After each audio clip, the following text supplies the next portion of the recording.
I'm a professional, y'all. Hi, everybody. Welcome to Ampistrano episode 7, Festival Days. We're going to take this all back. I'm D&D Jordan Lee, the storyteller. And before I turn it over to our lovely cast members to go over some announcements, we're going to just let you know real quick. As you can see, we are down to cast members for today. They are taking some time to take a mental break, rest, and we're all about that. We're all about mental health here. So as long as we have about 3 people that want to play, we'll play. But otherwise, we'll be doing some other fun stuff with them that may or may not pair into next week's stuff. But I'm going to turn it over to April for our first announcement. April, you're muted. Every time. She was ready. Wait, she was ready this time too. She was ready this time. I'm so ready this time. You know something? I think we're just gonna make that a thing now. Give me 1 second.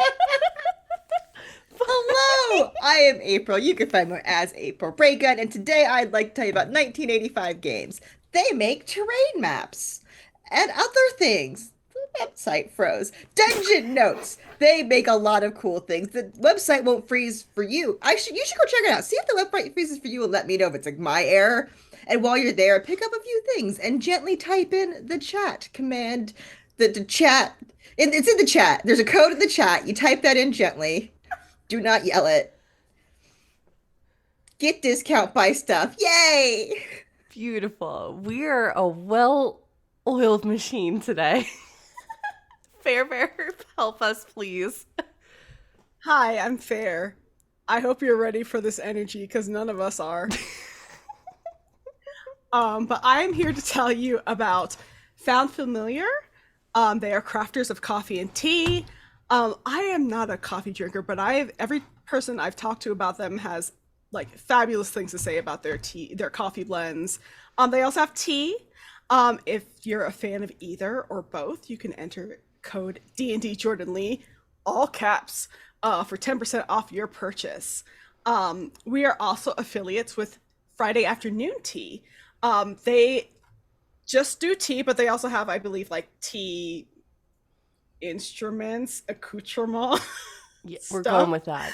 Accessories. That's go. The word that I was trying to think of. But they are crafters of like fandom blends and like music blends, synesthesia inspired blends. I have had a couple of their blends and it's fantastic. So if you are a tea lover, you will absolutely love Friday Afternoon Tea. Once again, code D&D Jordan Lee, yell it, go climb a mountain, get to the top, scream it. And you will get 10% off your purchase. Amazing. Thank you so much, Fairbear. Sin. God damn it. Oh, I had to do it. I had to.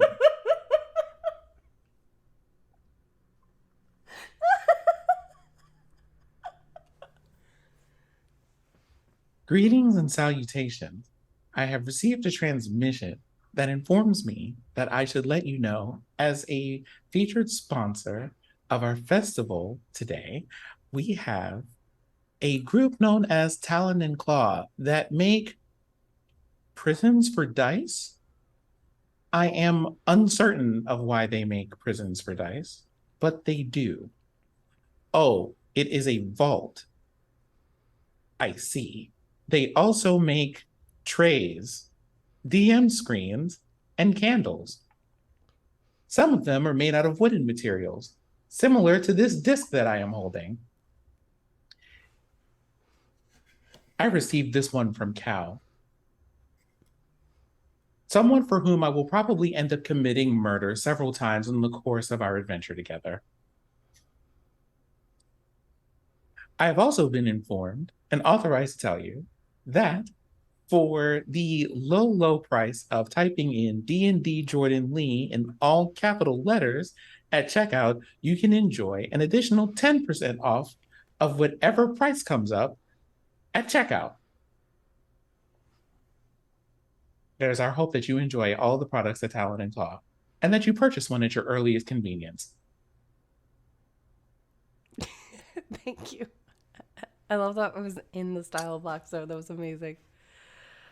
All right. A couple of quick announcements before we get fully into it.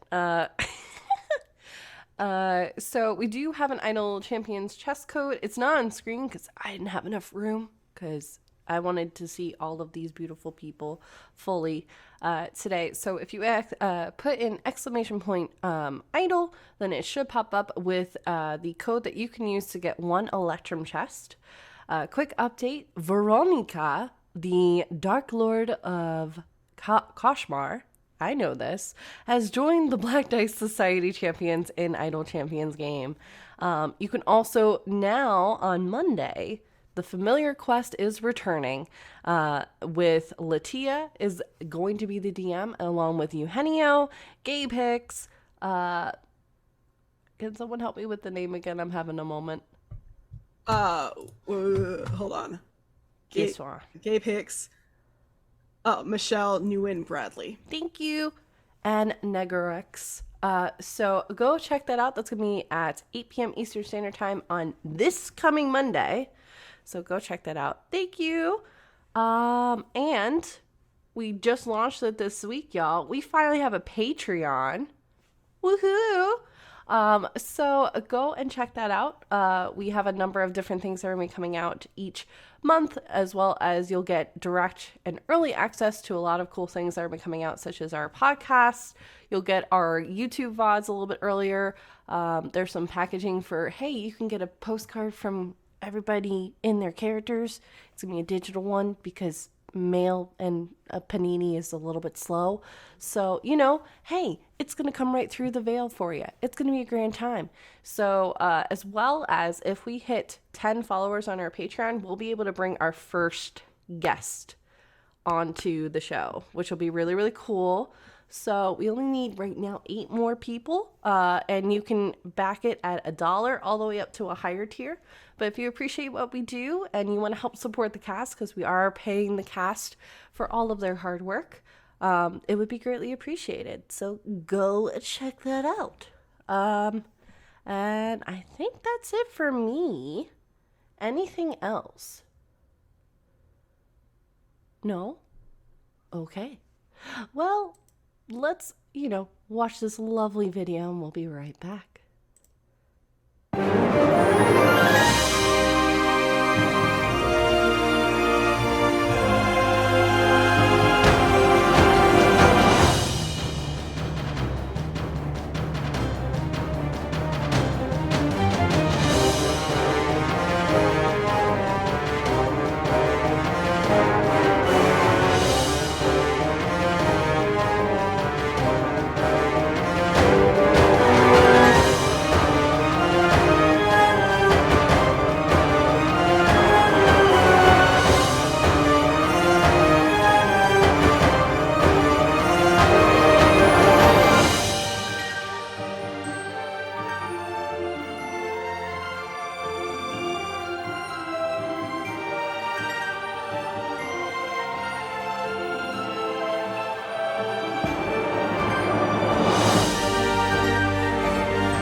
And hello and welcome back.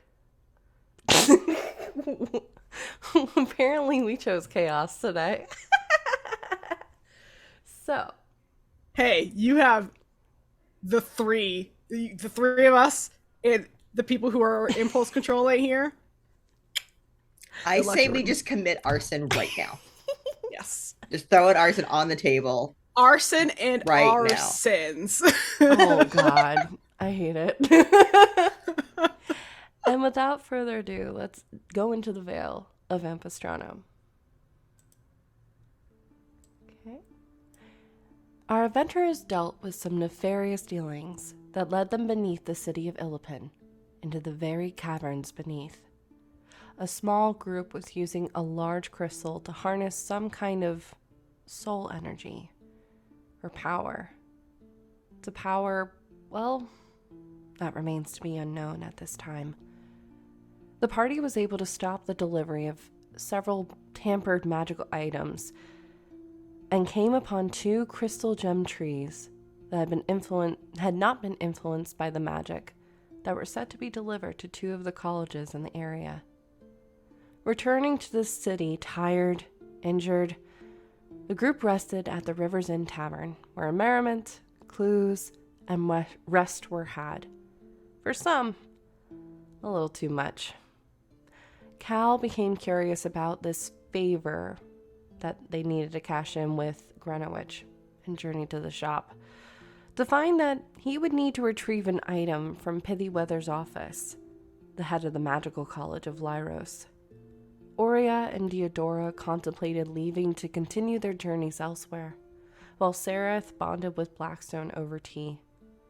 The group then decided to head to Astera to present Headmistress Deidre Wardington with one of the 2 trees that was set to be delivered, and that's where we pick up our story.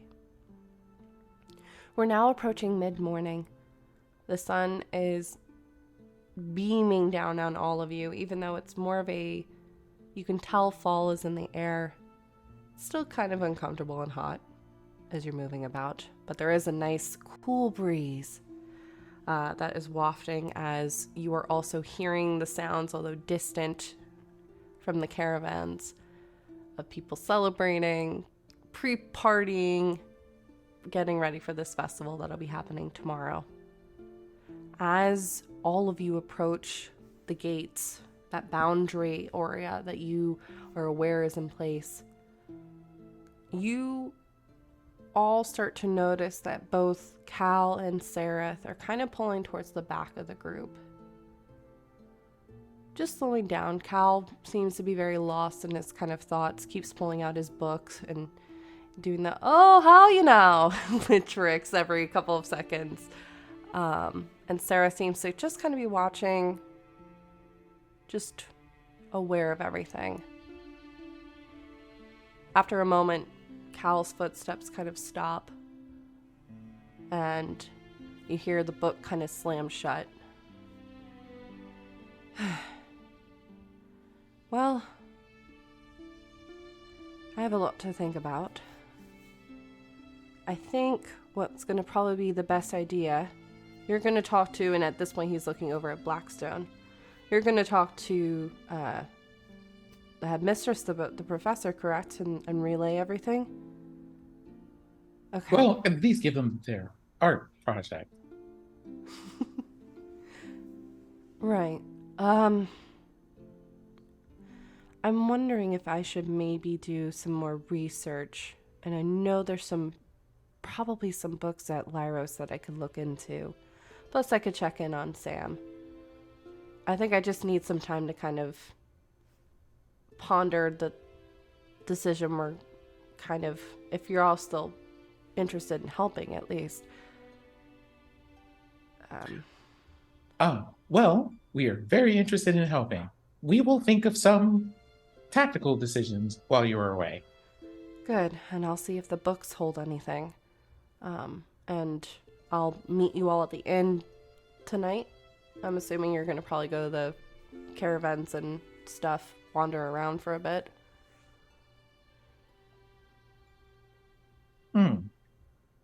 A good question. I am uncertain, but possibly. Yeah, maybe. Depends on how it smells.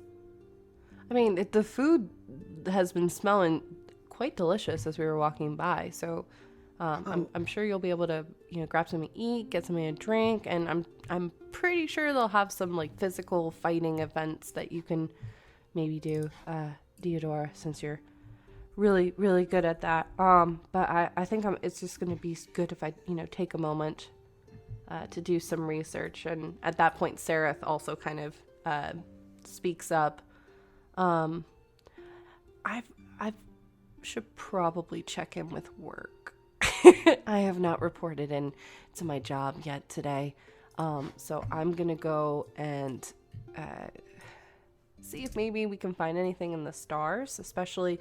And you see that they have kind of rifled through their bag and they pull out one of the parchments that was in the office down in the cavern with the kind of, to you, it just looks like a bunch of numbers and coding. This means something.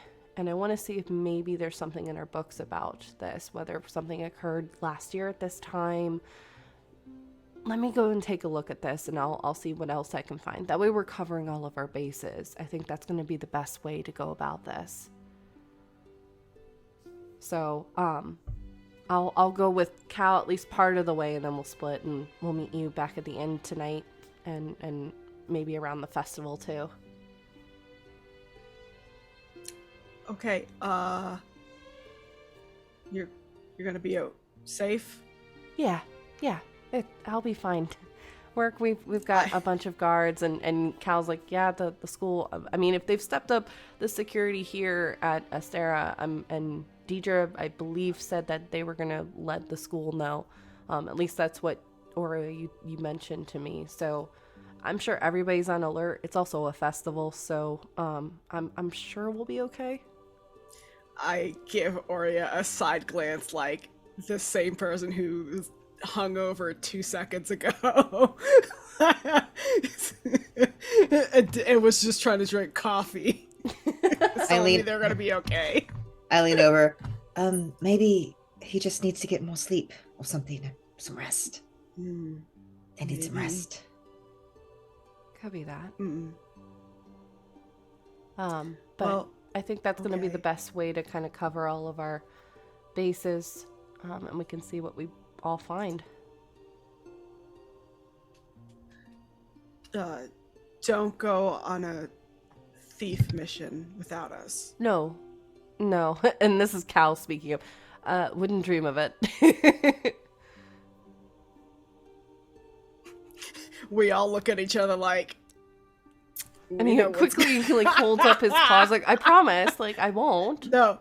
Insight check! Oh, yeah, you know what? Insight check. Oh, dear God. This is me trying to just segue because our players are not here. I know. But also the look I give to Aurea and Blackstone is like, well, when the parents are gone, let's fuck shit up. They didn't tell us not to steal and murder. I heard there was a problem. True. Dear God. You can tell I'm not even gonna make you roll for it. They're being 100% honest.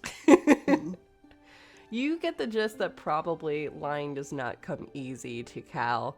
Sereth is a little harder to read, but at least to Cal, it's a bit more difficult.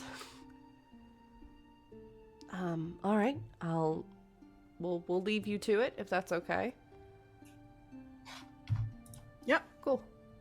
Oh, Aurea, I know you mentioned something about the Jester's trick. I'll swing by, I'm sure, with Sam and let you know what it's like as well. Relay that information back to you if it's a tavern worth going to or something that maybe you should avoid. Oh, you're going to go there? Well, I'm going to Lyros, so I don't know where Sam's going to want to go. So I could swing by and see what it's like what the vibe is. Sure. That sounds great. Vibe check is wonderful. Just be careful. Yeah. I'll be fine. And that place can be a little rough. Yeah. I'll be okay. And he kind of nods his head down towards all of you. And he and Sereth start making their way back down the road. Making their way? I was waiting for one of y'all to do it. Someone had to do it because Finn was not here. I know. Back down the road, back towards Illipin. And you all are now in front of Astera. The magical boundary, or you wave your hand and it's the same guard on duty that, let you in the night before. So immediately waves you in, and you hear the whoof as the barrier closes around you. I'm assuming you're making a beeline to Deidre's office again, correct? Yes. In this case, I'm just going to say, hey, we have a delivery for the headmistress, but I'm not sure where to take these particular items. Where should we take them? I would honestly take it to the headmistress. She'll be able to guide you a bit better with it. This is the same guard. Theodora has not stopped walking. She's just going straight to the only door that she knows in this place. Well, I'm pretty sure this one door, this conversation takes like a handful of seconds, so it's fine. Yep. And it doesn't, honestly, the problem comes to, since she's at the top of the tower, you can only get the carriage so far, and then you have to lift the items. So, who's taking a tree up? These crystals. Does the school not have porters or anything? People who deliver things? Can't we just like drop it off at the hall? Do we have to? Looking up at the stairs. Moving into college day, wishing there were more leaders to help you move your shit in. Okay, let's see. I'm just rolling a strength check. Yeah. Is it strength check? 21. Oh yeah, Theodore, no problem. Do you want to do it, or do you want me to do it, Blackstone? I got a +1. You know something? Go ahead to see what happens. Oh god. Let me roll to get the other one. Well, I'll come back down. I'll roll this one. It's I got a a six. 16. It's a 16. Okay. Blackstone's managing. You see, like, able to hold it. Not as, like, server mode as Deodora is kind of doing it, but, you know, got a firm handle on it. Kind of like, Theodora is a wonderful inspiration for doing strength-based activities. That is completely true. My muscles just rippling as I carry this tree. Looking like Armstrong from FMA. I'm gonna fly a little in front of him, so my wings make a little like fanning the air for him, so it's got a nice breeze. Yep. Don't get too hot. And it doesn't take you too long to get to the top of the tower. The door is partially open. There's still 2 Crown's Guard that are kind of there. One is clearly a mage, and then the other is just a regular soldier that kind of quickly wave you in. And you see Deidre, the earth genasi with the lavender kind of shards, which have kind of like, for what it's worth, kind of shifted. So they're away from being down. They're now kind of, it almost looks like it's a braid, kind of been shifted over. So it looks like different stones on top of stones, just a little bit more out of the way as they're kind of mulling over a bunch of books. They have the shards that they got from all of you in this kind of orb that's floating in the room, and it's slowly shifting around. Looks like they're just trying to continue to get as much information as they can. Complete disarray. Sorry to intrude, but you did have a delivery you were waiting for, so we decided to bring it here. Great. I was only expecting one of these, but One of them was addressed here, and the other one was addressed to Lyros. But considering the situation, we felt like leaving anything behind might be a poor decision. makes sense. Good job, all of you. And she looks over at Oria. How are you feeling today? I know yesterday was a bit harrowing, especially for you. I'll flap my wings and look back. Full color, everything. We're good. Full color. Much better. I think I made a recovery. Good. That's good to hear. Sorry. Go ahead. Oh, kind of glancing at the material that she's studying. You do know that there are smaller samples that have been infused into wands in the location that we just left. Mm-hmm. I have. We have been in touch with Lyros, and we're working to kind of get an emergency group to kind of take a look into this a little bit more, try to secure the area. So there's going to be a number of high-ranking officials, and you see her like roll her eyes slightly at the pronunciation of this. High-ranking officials that have taken an interest in this. So it's actually been wrestled from the school's control in terms of this. So they're going to be sending some representatives over to survey and collect those items. This is an understandable situation, but you do understand that my model in particular was made to more easily acquire things if you should like a wand or two for your personal studies. And she kind of winks at you. She's like, yeah, I was going to ask if maybe you had collected a sampling or something. Actually, I know that we tried to grab like a handful. Do we have any of them on us at the moment? Mm-hmm. You have some and Cal has some. You specifically, it was when Theodora was trying to help with the door because you all shut it behind you and Oria couldn't get in, so you were collecting. So I would say between you and Cal, you probably got about 3 or 4 each. Okay. Here, sorry. Out loud.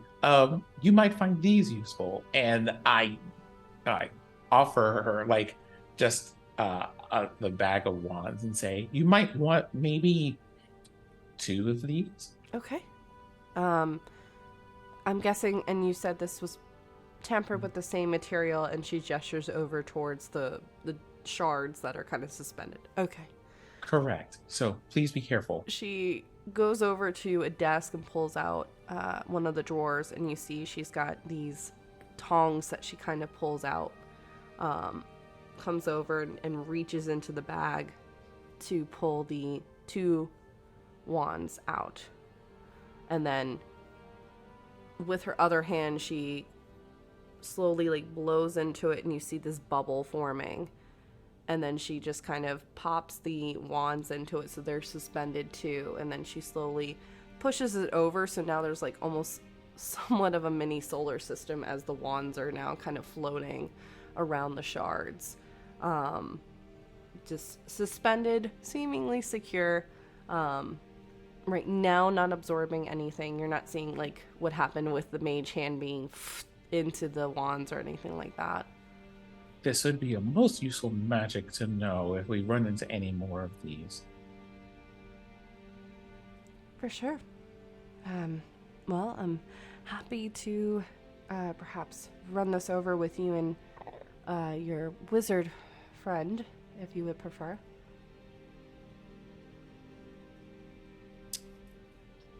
I mean, I don't know anything about magic, so I can't help.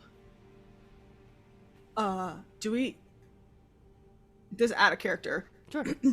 The note that we found in the room mentioned a meeting happening in 2 days time. Yes. So at sunset? At sunset, which is when in The game Harvest Festival wraps is up. no, it's when it starts. The Oh, it's whole when it thing starts. Okay. starts with a massive ceremony that's somewhat serious. It's you'll see it next week. But it's a little bit more serious, and it guides into different folklore, a little bit of the history of the area. But there's something tied to specifically sunset being that kind of time period when this meeting's happening and when the supposedly happening and when this event for the ceremony to begin. Okay. I don't know anything about the magic stuff, so I can't help you with that. But we found a note in the underground that mentioned people meeting at sunset in 2 days' time. And I think we know that's when the Harvest Festival starts. Is there some sort of significance to sunset? And at this, she kind of takes a moment to kind of step back and kind of wander over to her desk, suddenly looking a bit tired. Hasn't slept all night. Well, how to kind of break this down. Sunset, for many people, it's a time where, depending on the faith that you follow or the beliefs that you may have, it's a time where we're honestly more connected to what's around us. than anything else. It's where light and dark come together in a harmony. It's many druids will say that sunset is the fall of the day, because it is. It's the ending of that time. It's the ending of summer, if you were to think of it that way, and winter is often represented by the night.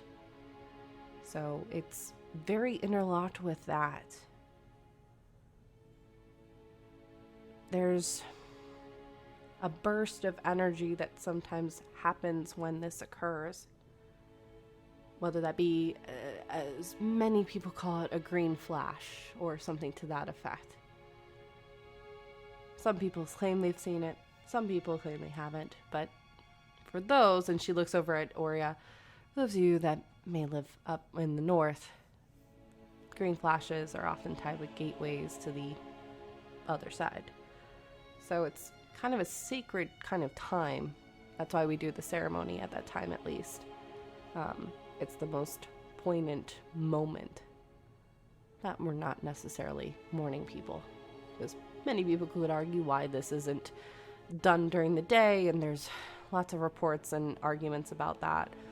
But for most of us, we thrive during the sunset period. So that's, like I said, there's a lot of factual and theories, and I'm sure Blackstone and Cal could go over all of these with you into greater detail if they, depending on the book they cracked open. But that's at least the poignancy behind it. Why someone else would be meeting at that time?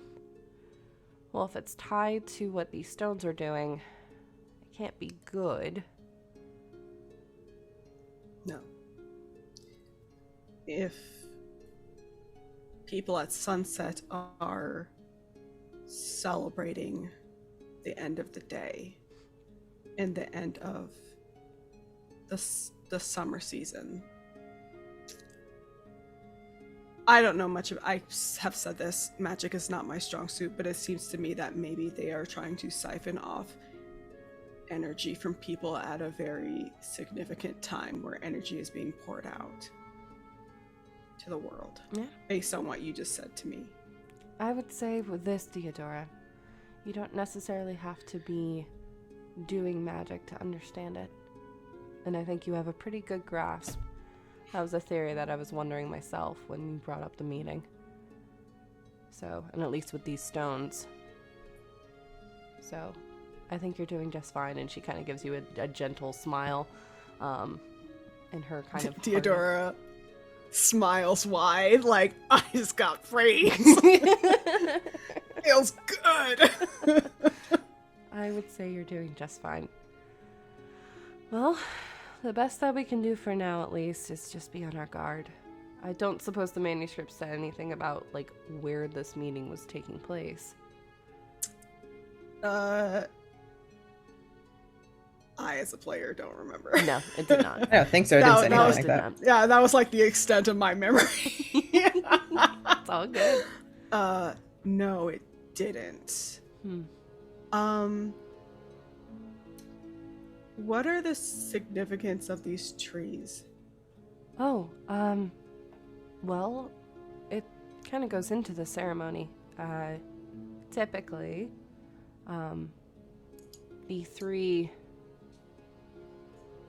four magics will be represented. So we all gather in a area, usually a hill, and she kind of gestures out the window where you can see actually the hills that you and Oreo were standing on just a day before. Usually that hill, and we do a ceremony to honor the elements as well as the arcane magic that's around us, the natural magic that's around us, so the elements in themselves. We have many clerics that come in from like Biora, Astera, to represent several of the faiths, and we do a what's known as a several people call it a replenishment, others call it a rejuvenation, it's literally where we are taking aspects of these magics, combining them together, and rejuvenating the earth so that way we'll have a good harvest the next year. We've taken a lot from the soil. We want to give it back. So it's a little give and take that's usually done. Some people take it a little bit more seriously than others, but it's just a way to kind of balance everything out a bit more. And this is something you do at beginning of harvest festival? Well, yes, at the beginning of the harvest festival. So that tree over there, what will actually happen is, since it's representing myself and Pithyweather are representing arcane. So we are specifically going to be actually pushing these trees into the earth, because the gems, they haven't been imbued yet. That's why I was expecting this sooner. Are going to be imbued with specific magics, create food, create water, things like that to kind of help the soil grow. So we'll be literally putting them into the earth.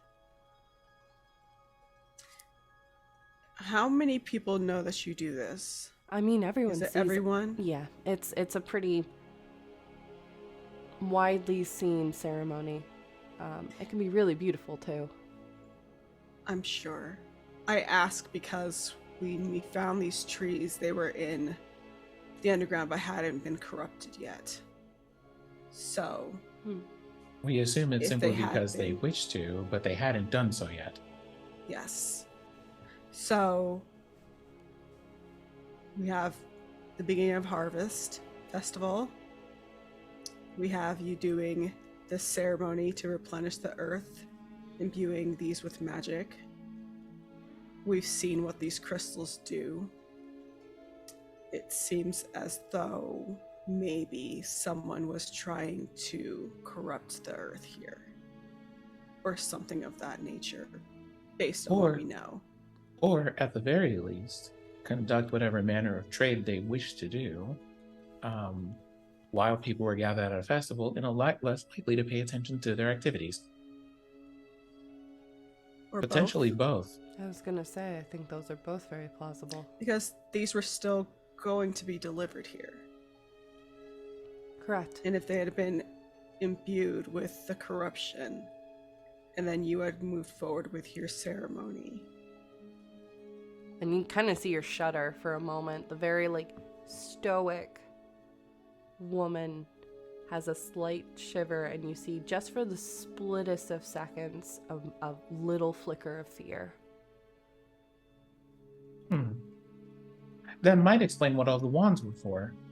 I'm assuming the spells that you're going to cast are the kind that you would use wands for. Well, I mean, we do give those to the students, especially for first years coming in. Usually they don't have the ability to have their own focus, so we often allow the wands as the easiest way to do it. That's intriguing. Focus that siphons energy. Just like these trees would have done the same. Mm-hmm. Or not even just energy, but spirit. Yeah. It does make me curious about a thing. Do you have... Well, actually, I'm just going to ask you, DM. Do they have plants in the office? Plants? So for Deidre, she would have a couple. Not that many, but there are a couple smaller plants. Mainly cacti. Not the full-blown, plants that I mentioned, Pithyweather's office, but... Headmaster, do you have a small plant clipping that you could use from a living plant? Sure. And you kind of see she disappears real quick. She gets up from her desk and walks over to the window. And she just pulls a dandelion. Meant to be picked anyways, and she will hand it over to you, Blackstone. Oh, I will not have need of this, but you will. Can you please take your tongs with this and then apply it to one of the crystals that we have discovered here in your office? Okay. step back because I'm not sure what this is gonna do. And she'll take the tongs and pick up the dandelion. And she will go towards where the kind of bubbled wands are slowly hovering in the room. And you said the shards, or you wanted the wands to be touched?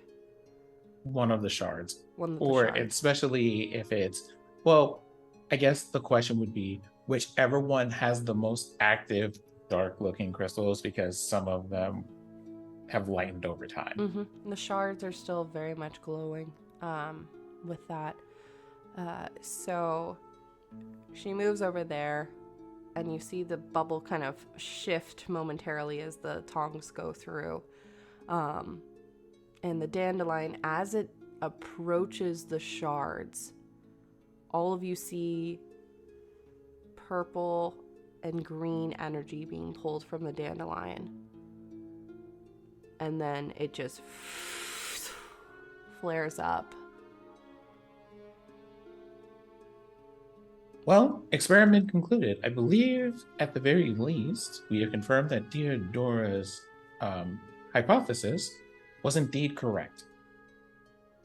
Mm-hmm. That's very alarming. It's good that you found all of this when you did. Yes. But the question is now is who wants to take your city down?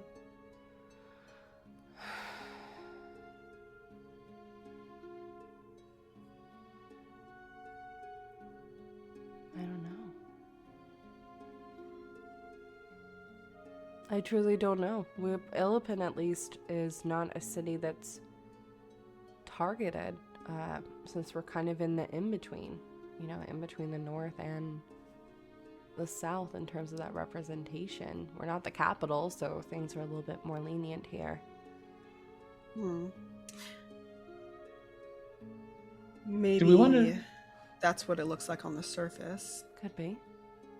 I have to wonder if maybe this is going to be, was their testing grounds of sorts. Try this on a slightly larger scale before moving it elsewhere. Just Perhaps. a possibility. Well, I suppose now that we have answers to some of these questions, I do have one additional one, which is, what do we want to do at the festival? Oh, I thought we were going to go murder a horsewoman. Thought we had to steal something. Should I not be listening in on this? Teacher kind of is watching. You're talking about murdering someone, and as an official in the city, it's a alarming. euphemism for we're going to go murder some food. Got it. Okay. Oh, Roll deception. The look on Theodora's face is like, Roll deception. God damn it. I'm getting rid of this dice. I rolled a 4, so that's a 3. Remember, you have 2 inspirations. I'm not using an inspiration to lie to this teacher, but Okay, thank if you you. want. I'm We've going said to- worse shit to this teacher. I'm going to look at the headmaster and say, well, very specifically, one of our friends has run into some very interesting trouble. And so, in the most direct way that we can possibly think of it, we are looking at possible ways to directly resolve that issue. Who's... Do I even want to know who this may be with? It is quite possible that you do. I understand that most life forms are inherently curious. I think that's a question that you need to answer for yourself. However, I'm sure that you are aware, as far as you are concerned, if you do ask me a question, I will answer truthfully. Please consider this before asking.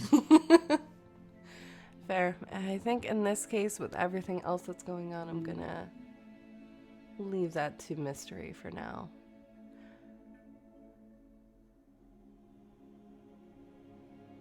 And she kind of gives you a very long look, Blackstone, of whatever it is, just be careful. Don't get caught. She said. And make sure the school is not attached to whatever you're doing. You've graduated, so you should be able to handle this. Oh. I think Deodora and Aurea can see there is a very as much as you would be able to approximate facial expressions or body posture, that there is a somber moment at those words. They aren't sad, but there is definitely a moment of and depending, we might have to talk about that later. Yeah, more like a reservation, a reserve. I think Deodora, when Deidre says, make sure the school's not tied, she's like, okay, in her head she's like, okay, but if we were asked to steal from one of the schools, does that not mean that the schools are tied to this thing? And Deodora, there is a consideration that I believe that the headmaster said Professor Pettyweather would be here, which may make it a little bit easier for Cal to obtain the item while he's away. Maybe. Maybe. But he said he wasn't going to do anything. So. I still don't know if Greenwich is a bad person, though. But something to consider. I'm sorry. If we decide. Greenwich? Well, hold on. Is she Y'all listening? really? I'm using telepathy voice for this. Okay, specify when you are using telepathy, because I'm going to automatically assume, because I don't hear your voice mod popping into place. I'm going to assume you're just saying this out loud. Okay, hold on. We're not hearing the voice mod. So this might help. There we go. I was using this when I was talking to Deodora about that. Okay. I don't know if Deodora responds out loud, though, is the thing. Deodora absolutely responds out loud. She responds out loud. Okay, so what does Deodora say out loud? Okay, let's roll back. So you say this might be a good time for Cal to take it while Pettyweather is here. Yeah. And Deodora says out loud, okay, but he said he wasn't going to do that. Or you're hearing that, you know what? I think we're done here. We should leave. We should all leave, or at least go into a different room, far away from everyone else. It was wonderful seeing you again. Oh, wonderful. We're applying lessons from our adventure at the tavern. Sure. She's just watching all of you very, amused, if anything. Oh, there may be word that we spent a significant amount of time during our visit at the inn, which was a very pleasant experience, by the way, talking about a recently committed murder. Although I would like to report that we were faced with 2 Crownsguard and 2 Minotaur who also said that they had Crownsguard in their pocket. They did not have Crownsguard in their pocket, but there were 2 Crownsguard there, and for that I am concerned. They had money in their pocket. Got it. I would say just be careful about who you're talking in front of when you are sharing this information. Who were you sharing it in front of? Was it Brooke or? It was in fact Brooke. Okay, I believe. Brooke you can trust. Brooke is she was an adventurer. She knows what it's like. So, Why does she seem so concerned? I think it was more so the concern that you were talking so openly about it in a public place without, I'm assuming you had just met Brooke. So probably it was a slight shock that this was the first interaction and you're already telling in front of Brooke how you murdered. Well, it's not really murder if it was self-defense.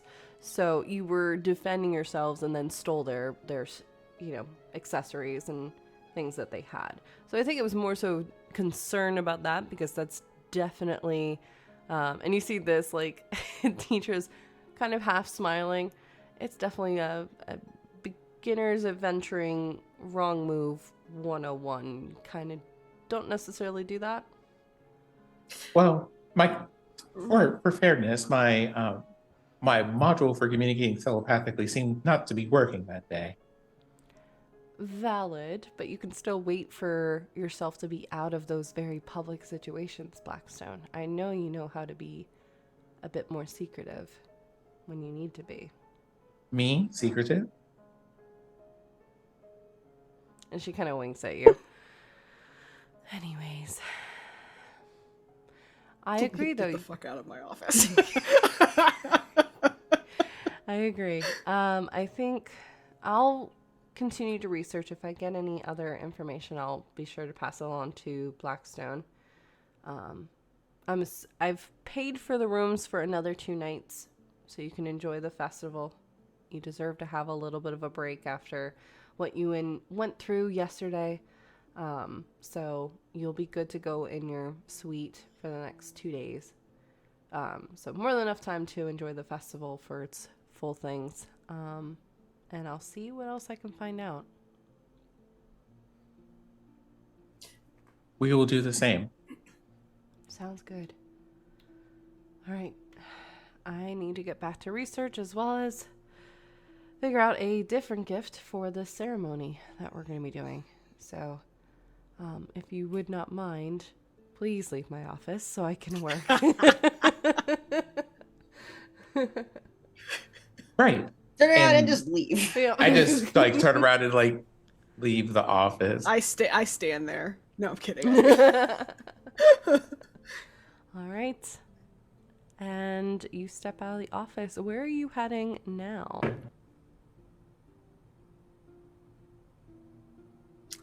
Street meat. We're gonna go find food. We haven't had lunch yet.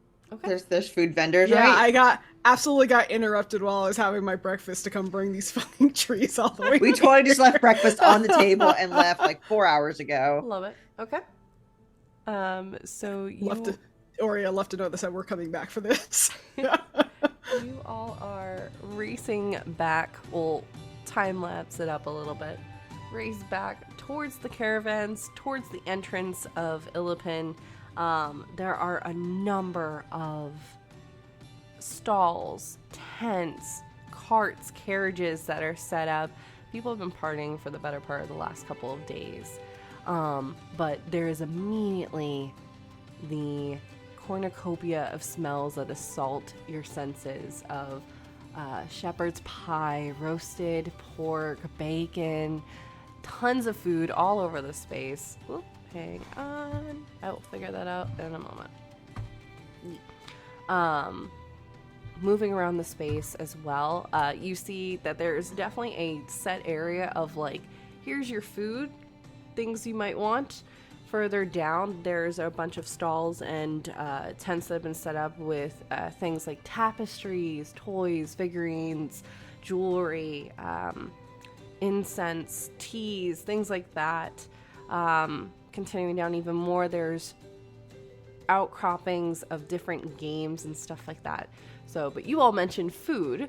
So, as you were quickly walking by, Ori and Diodora, you actually see one of the stalls that you hit up yesterday, which had the turkey leg that had a bit of a scene set on top of a little bit of greenery, whether that be some green onions or otherwise, to make it look like a little field on top of this dirt mound that is the turkey leg itself.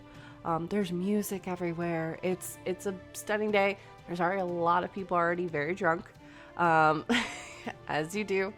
But yeah, you are able to kind of move around. Absolutely hit up that turkey leg truck. Absolutely go to the shish kebab truck, the shawarma truck.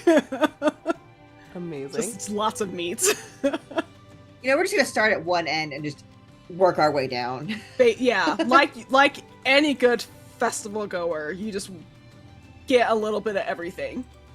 Mm-hmm. Or a lot of bit of everything.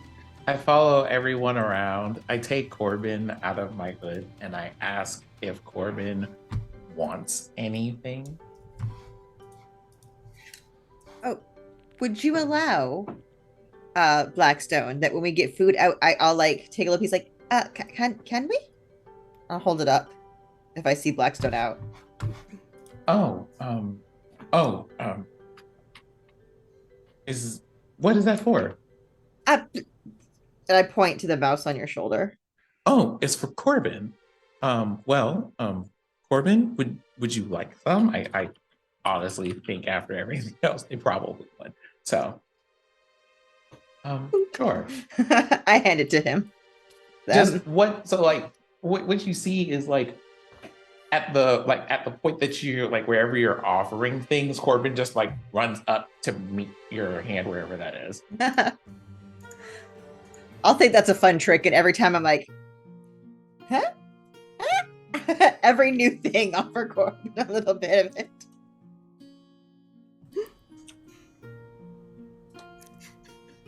Totally not going to get sick from that. Nope. I do believe Corbin is going to get an incredible amount of pounds today. I'm honestly just imagining I don't remember what their name is, but the fat mouse from Cinderella. Oh, Gus Gus. Gus Gus. Gus Gus, yes. Gus. It's I love Gus that Gus. mouse. Corbin is Gus You're Gus. Gus Gus. That's how in my head. Good. And yeah, you're able to grab a bunch of different food. They have they have like the ice, like not Rita's, but like ice that's been brought down from up north that has Rita's different deep cut. Listen, we're not sponsored, okay? Not sponsors, but you know what, Rita's, I would be sponsored by you. Probably the one thing I enjoyed from Pennsylvania. Valid. But you see that there are a number of like stands set up for that, for cooler kind of foods, if that's something you wish, or if you want to have something hot. What are you all wanting to do? Do you want to check out some of the stalls that have like things to buy? Or are you wanting to go do some games? What are y'all wanting to do? I want to find a tailor, a person who has textiles, because I want to get Corbin a little festive scarf. Oh, I love that. So cute. Okay. It does take some meandering, but you do find towards more of the woods, closer to the river, near actually where you were the day before. In the back, there is a stall that's been set up that has familiars fashions. Everything you could possibly need for your familiar. And you see this satyr woman that's kind of standing in front of the stand and has a mini oh my god, what's it called? The word went away. It's the cat thing with the tentacles. What's it called? Displacer beast. That's what it is. Thank you. It took me a minute. A miniature displacer beast that she's got in her hand, and it looks almost like one of those toy chihuahuas. And she's holding it, and it is currently modeling a scarf with like a little bow behind one of its ears, and just kind of prancing around on her hand and sitting. Try these out today. Come one, come all. You. And she is gesturing over to you, Blackstone. You look like you have a familiar. Would you like to try one of our lovely little familiar fashions for your little buddy? Oh, no, as he and I are not the same side, but Corbin might want to try one on. Hey, Corbin, would you like one of these? And you wanted to get specifically a scarf? Things that I'm going to look for in order of priority. Sure. A scarf, a hat, and a sweater. I love this. Okay, so she actually gestures you to follow her into the stall a bit more. Towards the back, you actually see in the corner, there is like, it looks almost like for us girls that had dolls, a chest that would hold all of the clothes for dolls in there. And it's 3-tiered. You see that there's like a tier for mice, then you have for like guinea pigs, and then squirrels is down below that.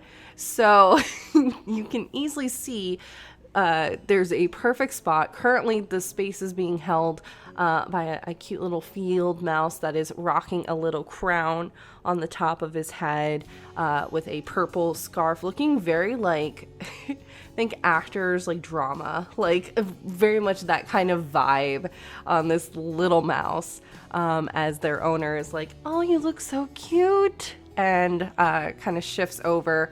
The satyr, who introduces themselves as Genevieve, claps her hands, and another kind of those trunks pops up with the same attire for Corbin to try.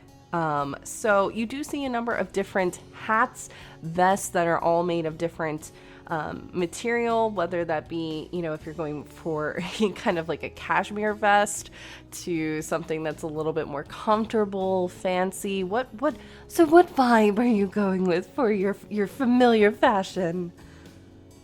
So I put like Corbin on the nearest surface to go and explore some stuff. Mm-hmm.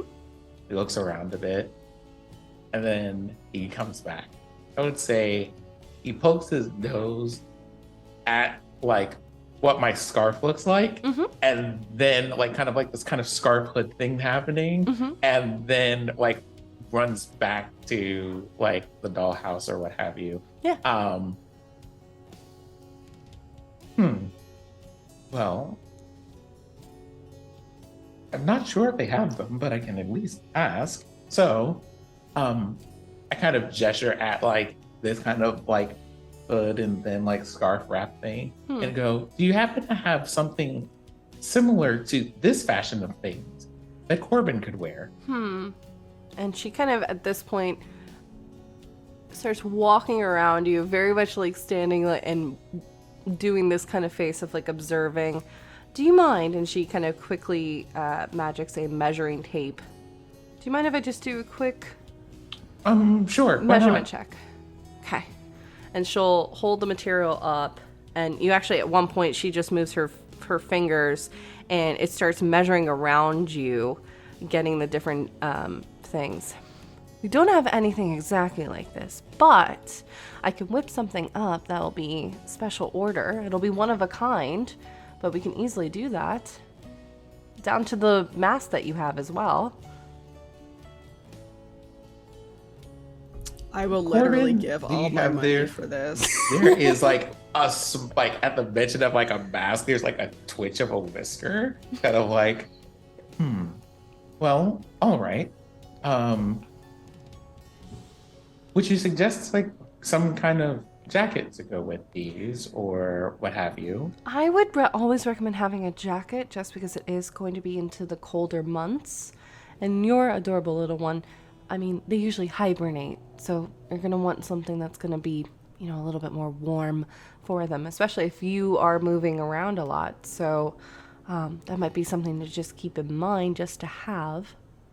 Then that would probably be best. Sure. Is there a particular color? I see you're going with more of a purpley kind of vibe.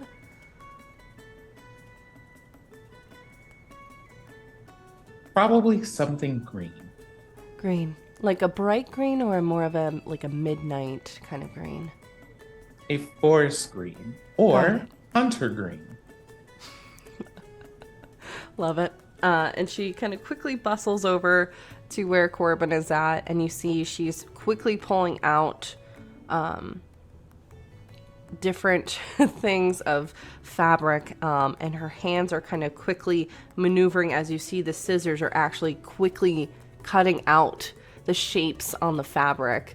And then she's just kind of spinning her finger in the air as like the threads are kind of, she's quickly making this in front of you as you're getting a full outfit. So you're able to get a mask, you're able to get a scarf, you're able to get a jacket, a vest, anything that you would really like. Anything else with this, as she kind of gives you the teeniest little bag of these clothes. It could fit into a wallet, honestly. It's super tiny. Well, I suppose let's first things first and most important. Hey, Corbin, would you like to try any of these on? I think Corbin tries on the hood and the mask and stuff, All right. but not necessarily the jacket unless it's like really thin. Sure. Because It's a bit warmer. warm now. And you do see around, so you didn't see it before, but part of the structure of the stall itself, there was this kind of plank of wood that was going around. It's a little mini runway, as you see that the creatures are kind of walking down and like trying to see. There's a mirror on one side so they can just see how they look. There's like a parakeet a little further down that's like checking out a lovely little flower hat that it's wearing. So yeah, there you can see Corbin is quickly modeling this getup that you got for them. Corbin runs down the like runway to the mirror and then looks at it and then runs back at me and then looks at me and then runs back to the mirror for like the sake of comparison. It makes a bunch of happy squeaking noises. Well, he does look great. I believe there is some unit of exchange for this. That would be correct. So for the custom order, I am running a special because it is the festival. So normally this would probably be about 10 or 15 gold. I'm only going to charge you about 7. So just for the fabric, getting all of this so that way you don't have to wait. Your lovely little Corbin can have this outfit. And you see Corbin's just kind of strutting. The little runway is like pushing over a mouse that's in the way. Like just absolutely like just rocking this little getup around Petty. the little runway. Drama. As Corbin is as Corbin's going the runway, the wings go in to give him some wind it back. Yep. Oh yeah.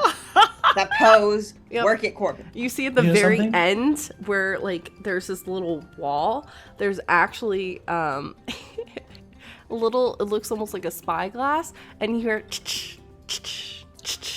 as they're kind of walking through these little stall and just taking little snapshots, which they pop out in the form of like they look almost like portraits, but it's actually like half of a nut that's been cut. And it's a portrait of Corbin just kind of doing a pose, looking Oh my god, this is completely too fucking unbothered cute. by absolutely everything. Oh my god. So Buy him I take closet. Corbin and I pick him up with a mage hand and I place him right on top of my head. And I give her 10 gold for this. Amazing. You two look quite adorable. I'm going to go ahead and give you my card too, just in case with the weather changing. And, he's still a young one, it looks like, so he's going to probably bulk up a bit more the more he gets out there adventuring with you, because you do look like an adventurer. So, and she does give you it looks like a leaf that transforms for a moment into a card. Familiar fashions, Genevieve, Jorik's Way obviously is from the capital, and then it quickly transforms back into a leaf. That's my card. If you need anything, we're going to be here for the next couple of days and then heading back into the capital, but yeah. Fantastic. Well, I suppose if my adventures take me to Illipin, or at the very least, I need to send you a communication because I am sure Corbin will not always be this size, although correct. I am not certain about what size this particular life form gets to. How long have you had him? How long have I been in Illipin? Illipin, you've been for a couple weeks. How long have I been at Astera? Astera, you were there for school, so you were at Astera for like 2 or 3 years. Well, I've had this one for about, I would say, 3.5 years now. He looks to be about that age. So he's gonna, if you take proper care of him, he'll be alive for a while. So, but yes, he will get bigger, especially as it gets closer to winter, because he's gonna stock up for food. So he'll kind of look, and she kind of sidles a little bit closer and kind of half covers her mouth. Kind of look over there, like towards. He looks great. Don't get me wrong. We love all body sizes here, but you see this very, very, very large chipmunk. Honestly, you thought it was a squirrel, just kind of struggling. Just kind of struggling. The owner is clearly trying to put the chipmunk in a too small of a dress, and it's just not working. It's looking like a tank top. It's just not a great look. She's like, you at least have a bit more fashion sense. I feel really bad for Mr. Gerbils over there, but it's fine. So that chipmunk's me going through my closet just last week. me? Yeah, that chipmunk is real life. I see, you know something? Just before I go and pick Corbin up, I feel like Corbin would see some of the other creatures looking in the mirror. And like, are there things that are nearby, like that they're trying on? Yeah. I mean, you see the parakeet that's trying on the hat. The chipmunk, which you thought was a squirrel, was trying on a velvet red dress, very like sexy fancy night attire. Like just I feel like trying on Corbin the has vibes. picked one of these creatures and befriended them and has like run to get an item and brought it back to offer it to them. Like, hey, do you want to try this thing instead?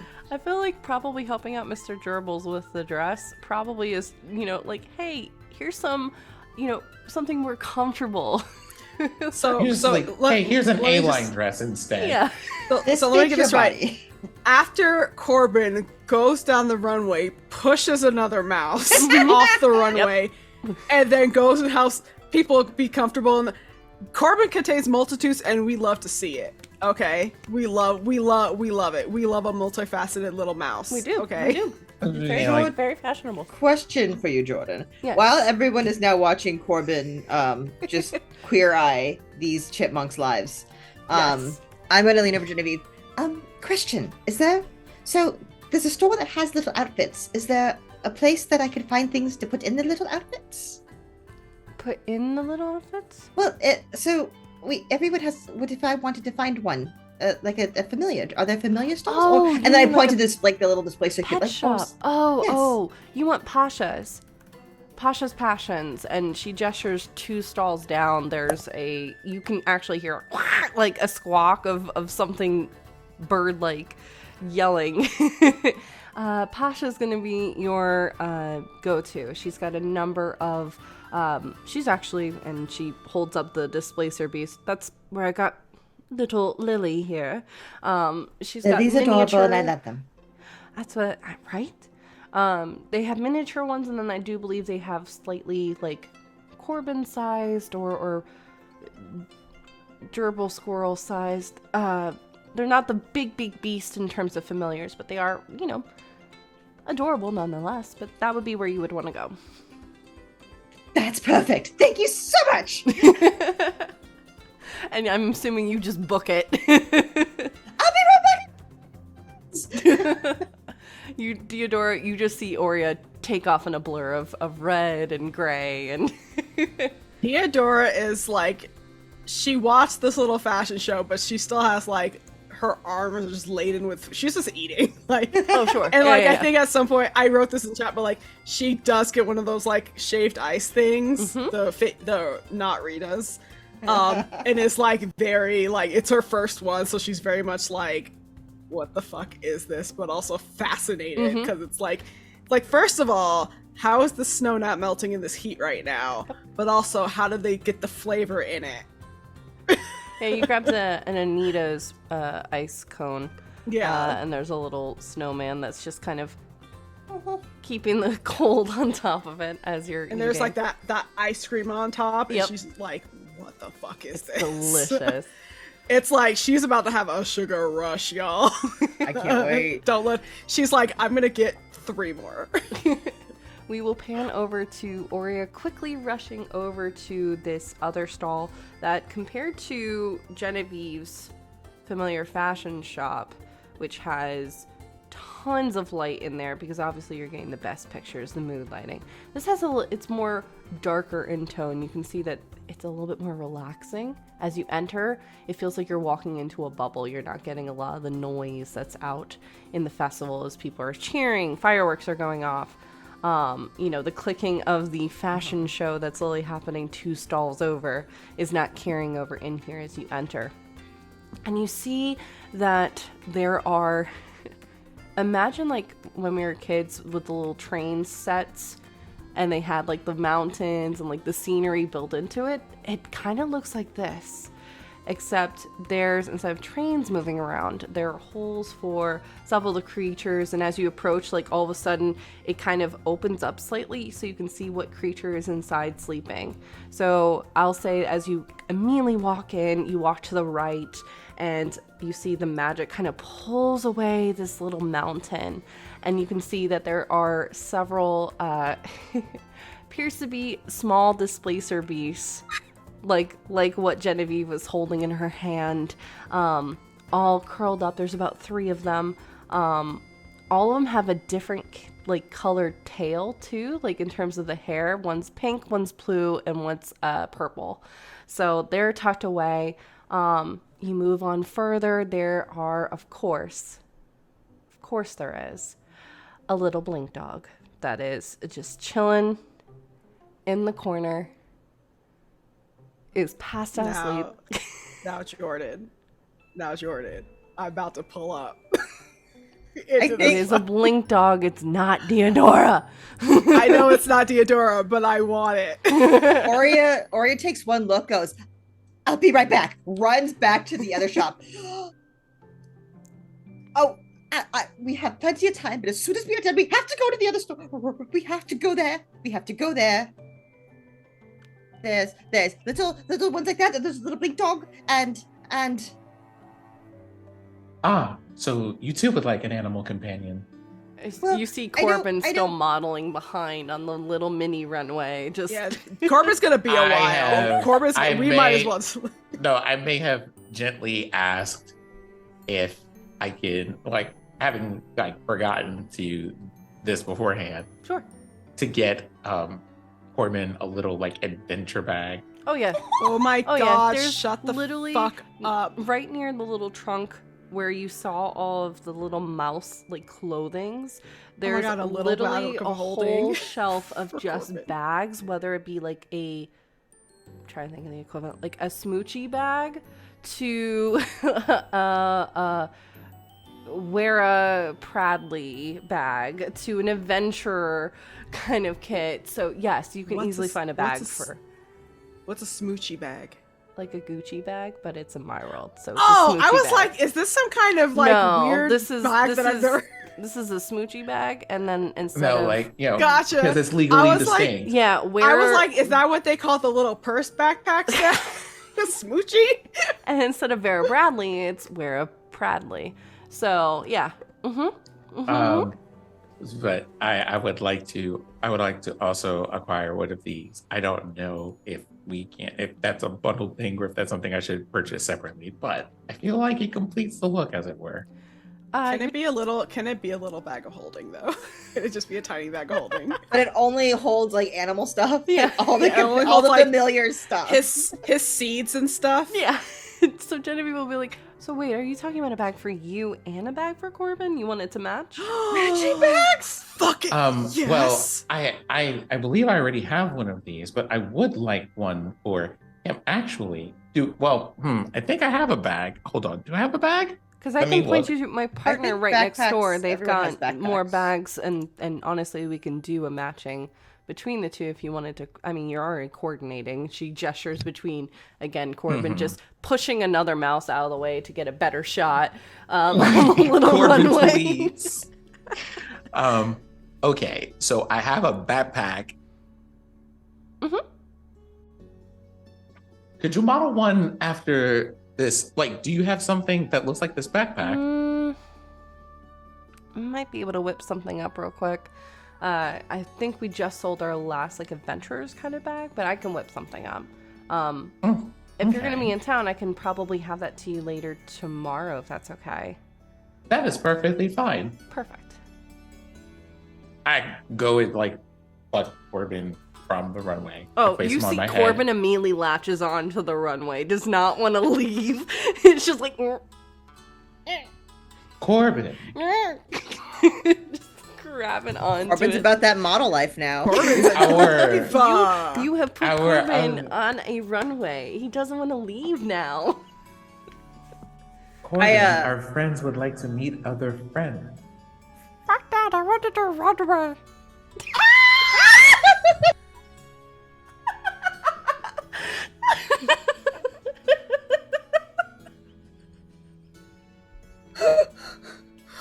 like, We live here now. We can't go anywhere. Corbin Yeah, spoke, man. this is We're the- done. Jo- This is the I Jordan, can't actually talk. Like the thing is, I I can't don't know actually what you talk had to planned. animals. Yeah, Jordan, I don't know what you had planned for this campaign, but No. this is we're the pet fashion show now. So But I want to stay. Where can I stay?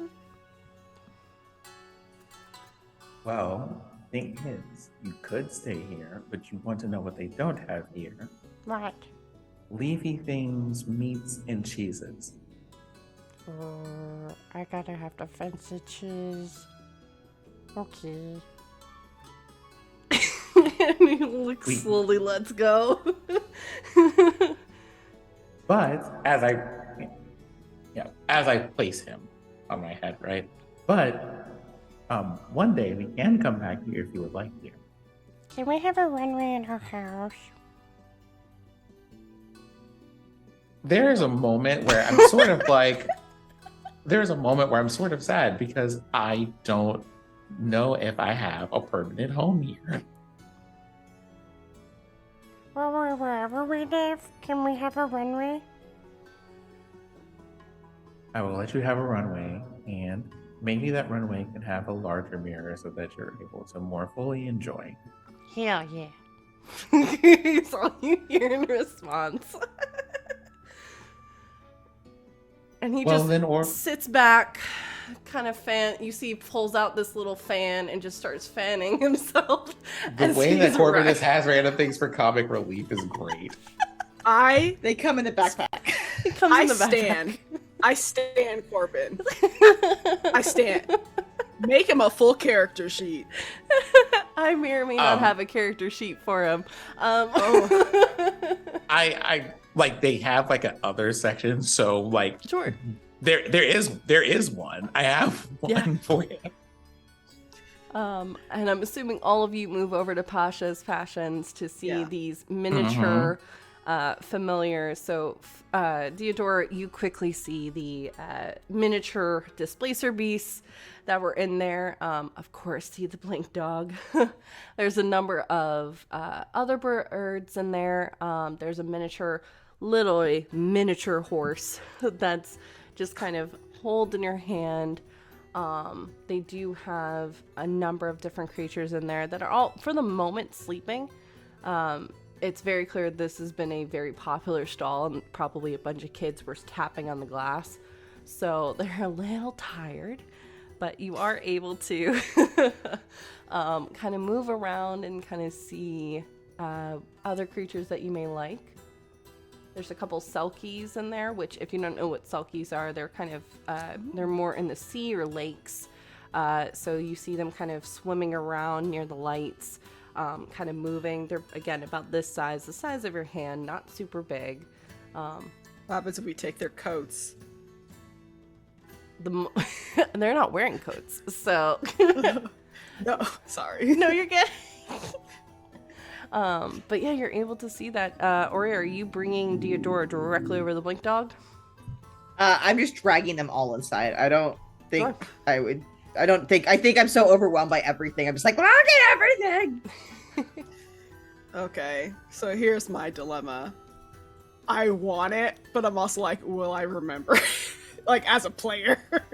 I mean, Will you I'm remember asking. like We already have it too familiar, so I think we will remember the animals since Think the you animals are will. good important anyway. Yeah. That's true. Okay. How much is this blink dog? You see kind of in the back of the shop a tiefling that's kind of chilling with some tea as well. So you really like Sparky? Sparky is about 12 gold. Oh my god, such a cute fucking name. I just hold out Okay. my money to Aurea. No. Aurea would never let me hold out money to just a random person. Yes. How much for Sparky? It's gonna be 12 gold. And how much for the kittens? One The of the kittens. displacer beasts, they are about 15 gold each. Do you have a deal if you buy 2 animals? We 2 for 1. Buy one, get 1.5 off. roll persuasion. Anyone want to help me? You guess have I'm helping you. inspiration. You have 2 inspirations. I still want if nobody was helping me. Corbin's helping you in the back. That's a Not Corbin out here 14. giving you moral support. Okay. God. Well, if you get 2, then I will be able to throw in the bags that they come in for free. So that's about all that I can do. They have little bags. They come in as well. Sorry, I went out of She'll character. kind of move over to where Sparky is, who's chilling in the corner. And you see it's a section of the mountain, and she kind of just moves her hands real quick, and the mountain kind of transforms into this little carrier bag, which has an opening for Sparky to breathe. It has a handle which looks like vines that you can now use to kind of carry them around, at least while you're in the festival and city proper. Where you go next afterwards is obviously up to you. They're pretty durable, and they'll keep them dry, keep them safe. It's also helpful with sound, so as you're moving around the festival, it's not going to set off Sparky's nerves. Normally we would charge for these bags, but if you're getting 2 of them, then I'll throw the bags in for free. Because the bags are a bit pricey. They're about 50 to 70 gold, depending. Oh, that is wonderful. Yes, I think Sure. we'll do that. Which of the displacer beasts would you like? As she's kind of, remember there's a pink, a purple, and a red. Yeah, bisexual. It's a bi flag. It's a buy Displacer flag because we beast buy up selection. here. So, Well, By the by. buy the buy. Aurea is going to be just like staring at them. Red. I am all red. Red would match me. Okay. I think Sure. I thought it was pink, Pink, purple, purple, and blue. blue. Sorry, I thought that was pink, a red. purple, blue. I'm sorry. Okay, that's fine. More choice. What color are your wings? I am different shades of red and brown, but purple also matches. Okay. So I she'll- would think the purple one. She will carefully, you see, kind of hold her hands out, and it actually splits the little mountain that they're in, kind of sections it off, and kind of builds this beautiful, it looks like a circular bag for the displacer beast to kind of be in. Still asleep, hasn't woken up, is passed out, and she will hand over both Sparky, and you see there is a little tag for purple, which is Sarah. Sarah? S-E-R-A. Sarah. Beautiful. Sparky. I Cute name. hand Sparky over to Theodora. Thank you so much. This was lovely. And I'm going to kind of put the cage down lower so Corbin can see them. Sure. And you do see tucked on both of your little like bags that you have, there are little pamphlets of, hey, this is what you feed me, this is what you don't feed me. Yes. In terms of food and how to how to gonna care for cry. Displacer Beast I'm 101. gonna cry because this is so cute. I'm about to start crying. This is so cute. I think, and I feel like Theodora is like very, like it's probably like one of the. She was comfortable last night, the first time in the city, because she was in that room that's outdoors, and like for her seeing this little blink dog, it's like just a reminder of home and her family, and she's just very, very like a little homesick, but also very happy to have this little puppy. And I think like he's sleeping, but I think she like, you know, scoops him out of the bag real quick and just kind of snuffles him. He's still asleep, close. but you even in sleep will like just kind of lazily lick your face and then go back to Oh my sleep. god. Yeah, and then she'll put him back and it's just like, thank you. You're welcome. If you need anything, just let me know.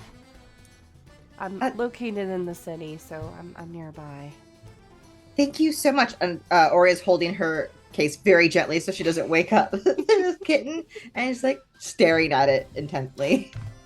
DM, does Yes. this, do they count as familiars or are they just pets? I They just are wanna- familiars. Yes. Oh my god. Fuck yeah. Yep, they are familiars. I don't know, like, y'all know where to find that in D&D Beyond if that's where you're keeping Yes, it? that's why I was Be- asking. Because It's they make easier it to- super easy to track and it's Yeah, great. it's easier to do that versus putting them as pets, so that's why I was like, just Yeah. make them familiars. And as you all exit this shop, I think it's a great time to take a 10-minute break. I think that'll be a great idea. So we're going to take a quick 10 minutes, y'all. We'll be back for more festival fun. I'm assuming we're going to be moving into games, or who knows, drinking. Who knows? Gotta go make more money so we can buy costumes, little outfits for our animals. Oh my god, absolutely. Yeah. Now you have a little fashion show you can do too. I need fan art of all of this too. I had so much fun building it. But we're gonna take a quick 10-minute break, y'all. Please go get some snacks, go get something to drink, hydrate, stretch, all those important things, and we'll be back in about 10 minutes. See you soon.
Welcome back, everybody. Thank you for your patience. We had a little bit of an issue with the tech gremlins, but we are back and so happy to be here. So, our group of adventurers has been shopping for pets and their many fashions all over the different caravans and stalls and shops that are set up for the Harvest Festival in Illipin. Oria, Diodora, and Blackstone have just exited the Pasha's Passion shop for pets, having picked up a blink dog as well as a little displacer kitty as well. Where are you all heading next? Oria, did you want to go play games? I don't know what happens at festivals like this, but you said there's games? Yes, we could go play some games and win prizes. Maybe we could go win things and try to get more stuff. Would you like to play games? Have you ever played a game at a festival? I mean, I've played games. Maybe not. I don't know what kind of games they have here. Sure, there'll be some good strength ones and other things. We should go find out. I mean, it's we have to walk through here anyway. Blackstone, does that sound good to you? Well, I will be more than happy to at least see you to the game, and I suppose I'll decide what to do after that. Okay. You don't want to hang out? I do, but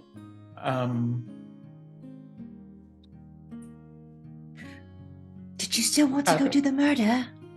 I whisper. No, but well, part of my conditions for being here were to make a concerted effort to not make a spectacle of myself, and I am not sure how to avoid doing that. at a contest of things like speed and skill. So, there's that, I suppose. Why can't you make a spectacle? It's a spectacle to play a game. I mean, I think it really depends on the game. That's part of what, and I just tap gently on my mask, what this is for. Oh. Well, how about this? If you see a game that you want to play, I'll make a very big distraction on the other side of the booth so that you can play it and no one will see it. Would that help? Possibly. I suppose if no one sees me playing the game, then technically I'm not causing trouble. And that is important. How?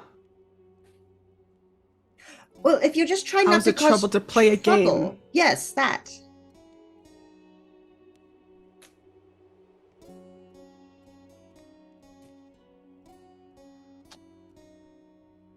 Well,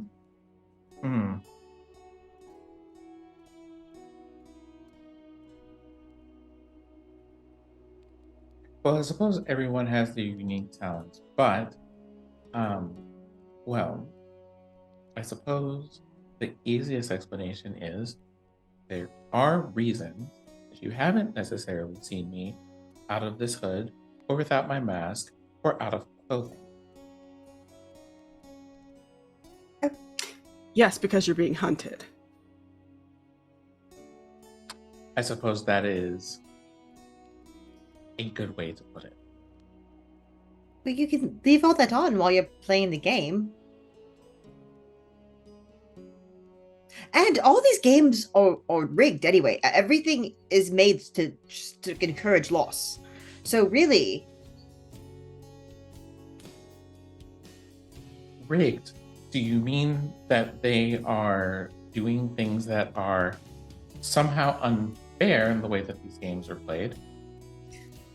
Usually, yes. Every fair I've ever been to, the games are a little bit unfair to play. Then why do we want to play them if they're rigged?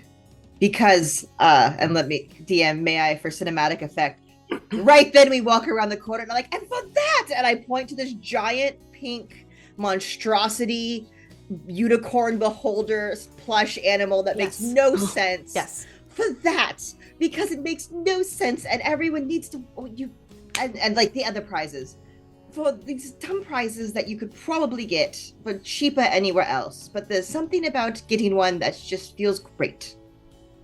Oh, I see. Well then, I suppose processing. Theodore's also processing. Okay, well, I suppose that this very short version of the story is creatures like myself, I have been told, are uncommon in the world. And before I had the clothing and appearance that I have now, it drew a lot of, to use Theodore's words, hunters and observers. And so I was sent to Astera, a school that specializes in hiding the true forms of things, to acquire things like this. But on the other hand, we have a number of games that are meant to be somewhat unfair, and that probably, if I do something a little bit unusual or appear unusual, it might not be as noticeable.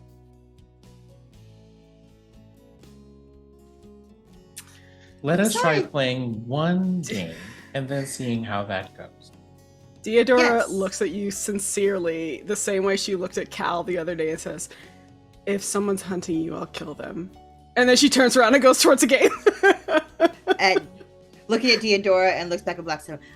Same. I'm sorry that you had to go through that, but if anyone gives you any dirty looks or anyone does that, we have your back. We will stand by your side and fight if need be.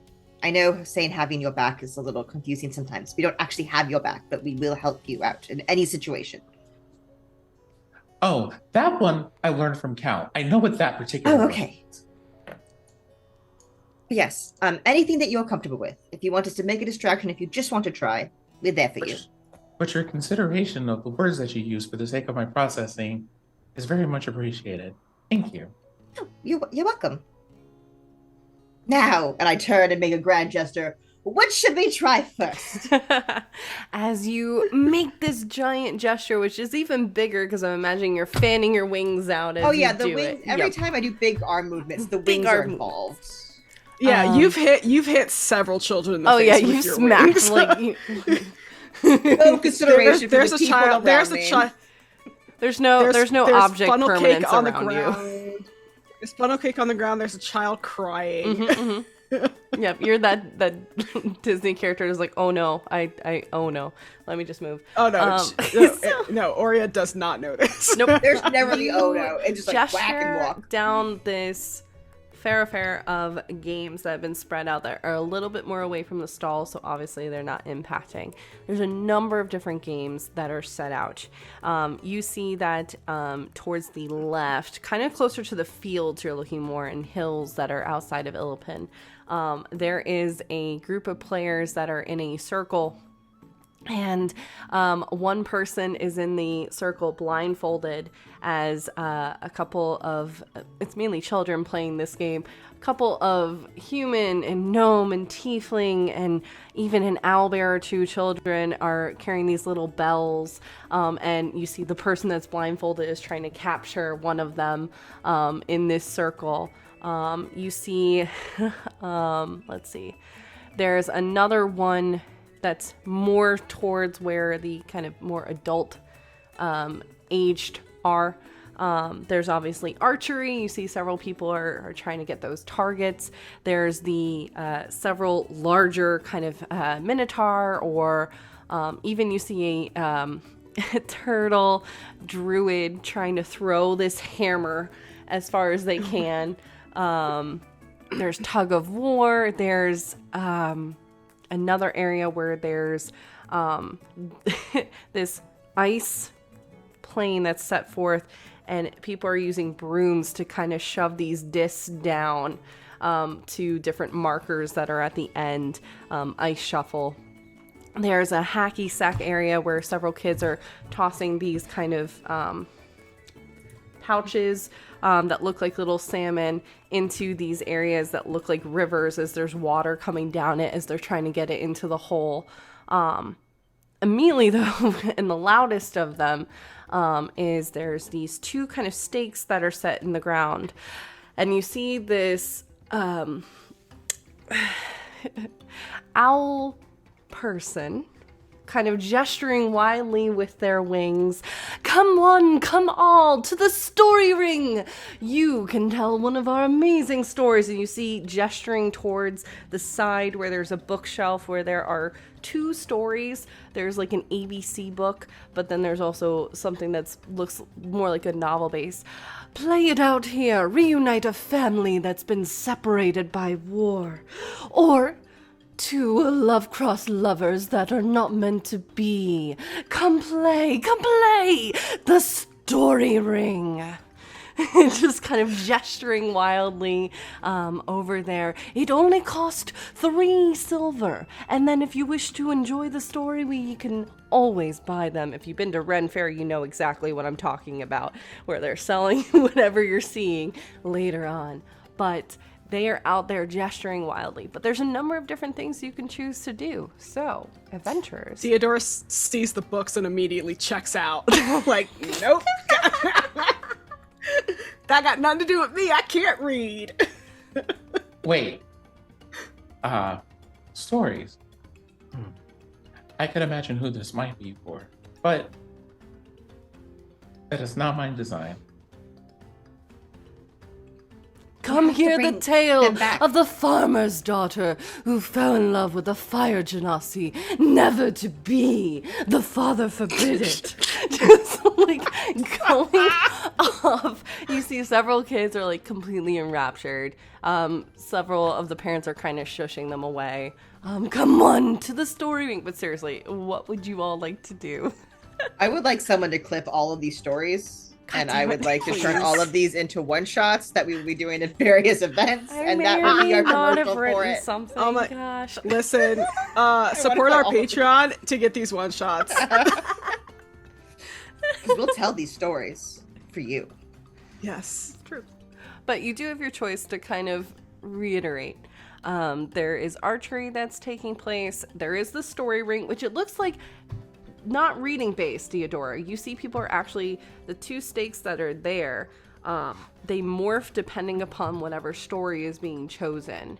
And so all of a sudden there's these rings that are being tossed to land on a figurine.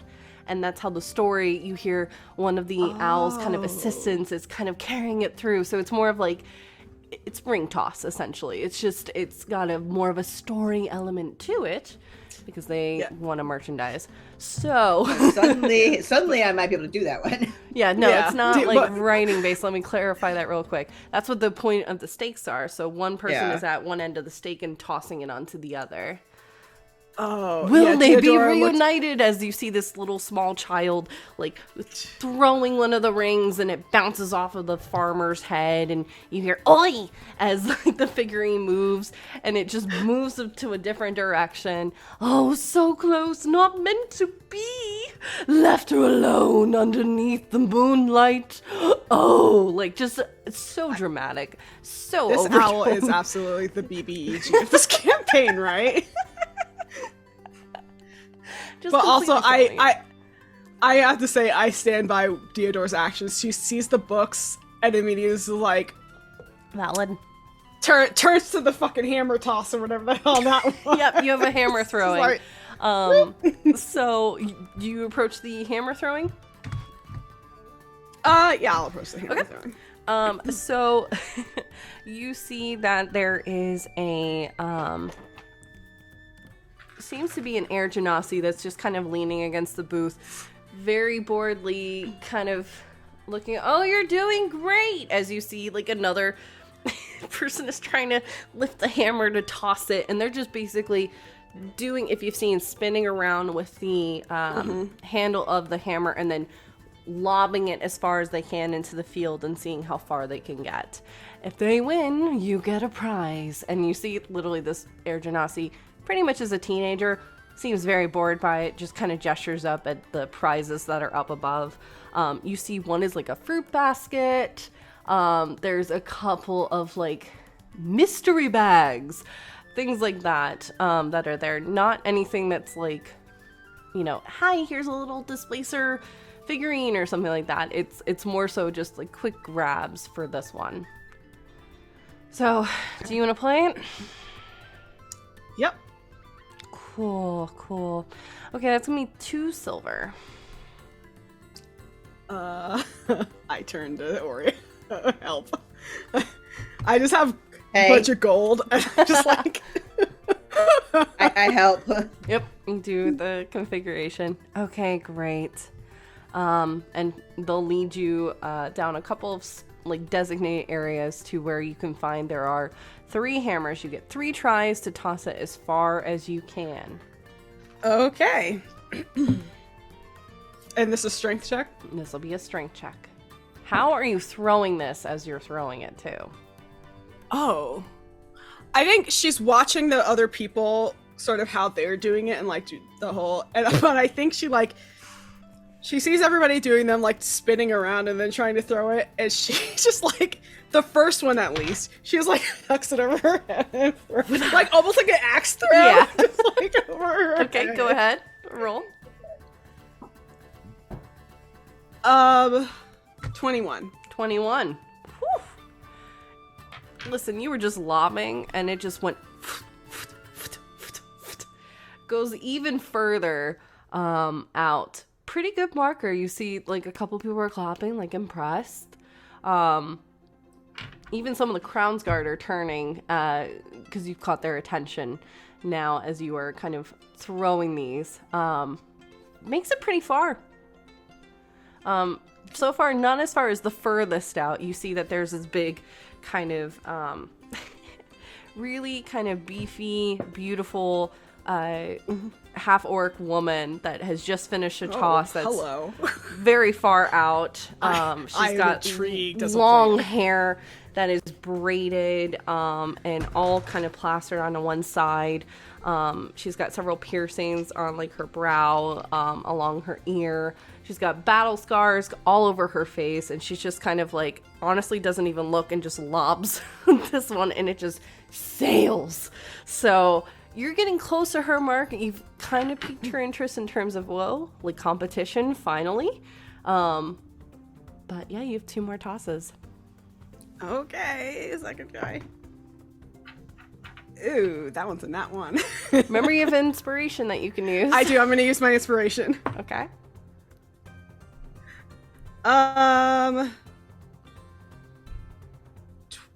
Sorry, math. 23? Oh, yeah. So you go to throw it, and it, like, your ankle just kind of flips for a second, and then all of a sudden you're able to kind of regain and just lob that thing. And it actually just barely touches the hammer that the orc woman just threw. And you see she kind of cocks her head in your direction and kind of gives you I like just smile. a little bit of a smile, like nod. At this point, several people are starting to gather to watch this kind of rivalry that's happening, because you see the half-orc, or the orc lady, wind up again to throw and just sails, and it knocks yours out away from hers, and she just kind of waves at you and sits back having some more ale real quick. Your move. I feel like it wasn't until this point that Theodora realized it was a competition. She was just like, I just want to have rippling muscles and throw my fucking hammer and Sure. get a thing for Aurea, because Aurea is super into these prizes. And to put context, And there was no competition until this started. So Theodora's just vibing, and here's this orc person being, I don't want to say aggro, but also a little like, competitive. They wanted to be the star of the show, and then they Yeah. realized somebody else was here. And I see you, fucking fucking Leo energy. Mm-hmm. That's a dirty 20. Ooh. All right. You toss, and this thing sails past even hers. You've claimed the lead. And she actually, like, politely nods and claps. Then rolls her eyes and goes back to sipping her ale. You see her kind of smack down another couple of silver. She's going to continue throwing. The Air Genasi moves back over, clapping. Hooray, you won. Amazing. What prize would you like? And she kind of gestures towards, you see the fruit basket. You see several mystery bags that are up there as well. I'll go for a fucking mystery prize. Why not? All right. Can you roll a D100 for me, please?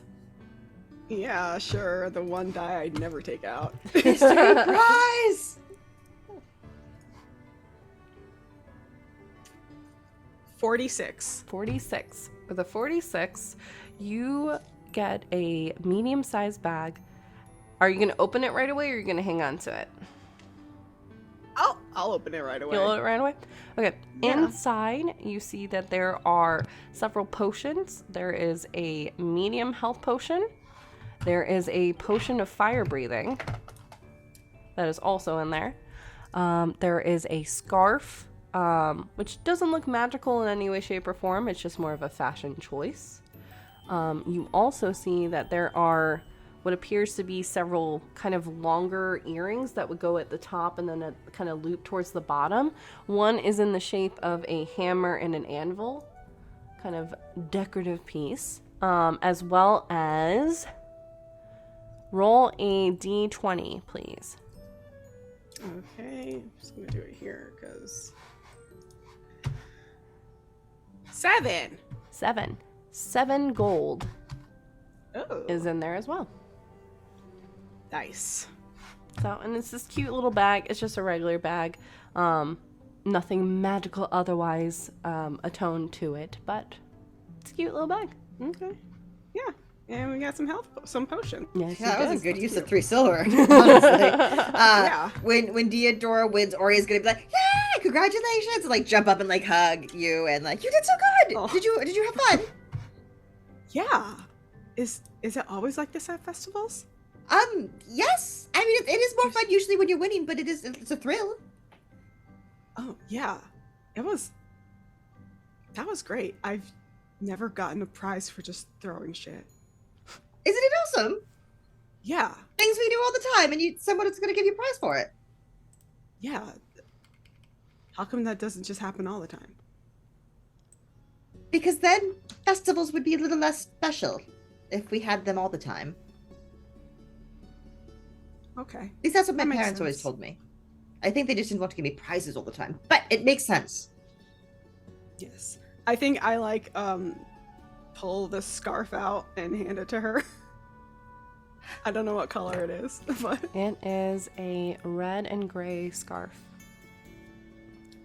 So it fits perfectly Cool. with the aesthetic. Oria like wraps it around her even though it's like so hot. I love it so much, thank you. It immediately cools you down. Oh. Oh. I love it. This scarf's really good. Did you know when it did this? And I take it off real quick and I wrap it around you. Cools down. what? Oh. I stopped Right? panting. Maybe we share this. It is very hot here. We'll just take turns for now. It's very hot. Okay. Yes. But you worked Can very I hard. You did so good. Wear it because I was. Yes, a you, little hot you worked from very the hard. You axe. wear it for now. Also, and I fan you with the wings. yeah, I've been working all day. You have been working very hard all day. Yes, as I'm fanning you with wings. Blackstone, was there anything you wanted to try? So you said there was a competition for archery. Yes, there was archery, that story ring that I mentioned. There's a stone toss, which you can see that the banner says Comet as people are lobbing these rocks, kind of similar to the hammer toss as far as they can. Thread of Fate, where you see people are standing on either side of a mud pit and trying to pull a rope over the threshold. There's the Ice Shuffle, which is basically an our world shuffleboard with icicles. There's the Salmon Toss, which is basically hacky sack. Oh, I forgot about this one, and I'm actually glad I remembered it. Kind of further away, it looks almost like a stage has been set up. Next to further down, there's a legitimate stage. This has several children that are standing in front of it, and it looks like they're throwing these small kind of daggers. Every so often you see this kind of nature scene pop up, and either a creature will pop up or a peasant will pop up, and they are kind of quickly either tossing it. It literally says "don't hit the peasant" at the top of it, as they are kind of quickly chucking these small daggers at these different creatures that pop up. Okay, then I think I will kind of scan all of these and go, well, I believe of the many things that are here, that one might be the most suited to my abilities. And you gesture over to the don't hit the peasant. Mhm. Okay. Excellent. Let's not hit peasants. And we walk that direction. All right. You meander This- over. This will allow me to continue my practice of not harming other living things. You meander over. You do see that there is a small line that you're kind of waiting behind because they are having kind of these queues set up as quickly as they can. You were seeing people quickly moving behind the scenes in costumes of various sorts, moving these levers as the different things are popping up, either a peasant or a monster popping up instead.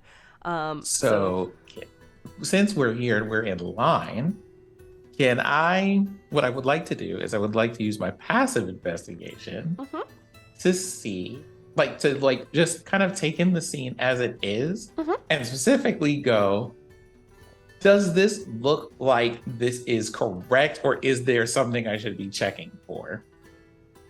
In what ways? I guess I'm just having a slight problem following. So basically, right, I'm observing the games because I remember that Oria earlier said that the games are rigged. So I'm trying to see if there is like things that they're doing that make things difficult to hit with a dagger, basically. Got it. Okay. Go ahead and if you want to roll for that. Okay. Because I'm going to say, just based upon your passive, you're not seeing anything wrong with it. Okay. So do you want me to roll? Well, I guess we'll roll the investigation first and see if there's something to check out. Sure. So, whoops. Let's actually roll it. That is a dirty 20 for you. Dirty 20. You notice after watching for a few minutes, when it comes to the kids, you can tell that there is definitely some maneuvering of the levers, so that way it switches from a monster to a peasant as the kid is chucking the dagger. It's very slight. You were just clocking in because you're a little bit more honed in. The parents are like, just cheering on the kids, not really noticing it so much. You clock in on it. It's literally the difference of about a second and a half. But you clock in on it immediately. Okay. And are these manual shenanigans or magic shenanigans? These are manual. They're pulling levers. So you see, like, immediately, like, this little dwarf girl goes to chuck this dagger. She looks like she's maybe 7 or 8. At what is clearly a monster. Like, it looks like a vampire, think Strahd, chucking the dagger at it. And at the last second, as it's about to hit, all of a sudden, it flips to a peasant. It's very, very, very quick. And honestly, the kid is kind of like, you see, like, she's like, yeah, no, like, really upset by it as that's happening. You can see it's literally just a flip of the lever. Okay.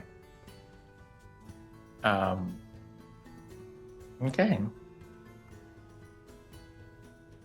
At this point, I would say with that and keeping an eye on things, you're about to be next in line. Okay. So I guess kind of this strategizing about whether I should try to throw the dagger faster or if I should try to time these things so I throw at what seems like the wrong target at the right time.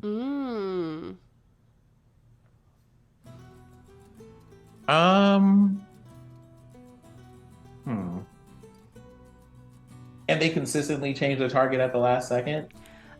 Consistently for the younger crowd, it's less consistent for the older. So what happens with the older crowd? Older crowd, you notice that the delay does not happen as frequently.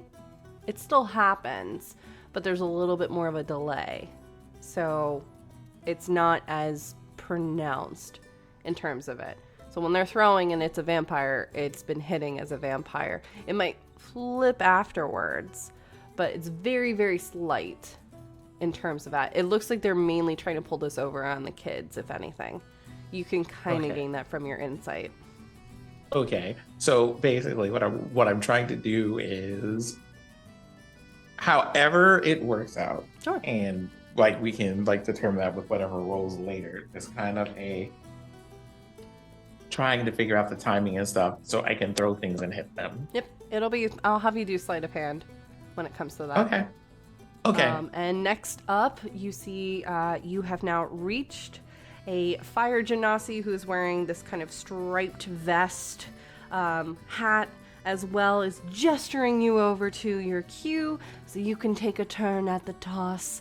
We have several prizes ready for you as well if you claim victory against these monsters, but don't hit a peasant.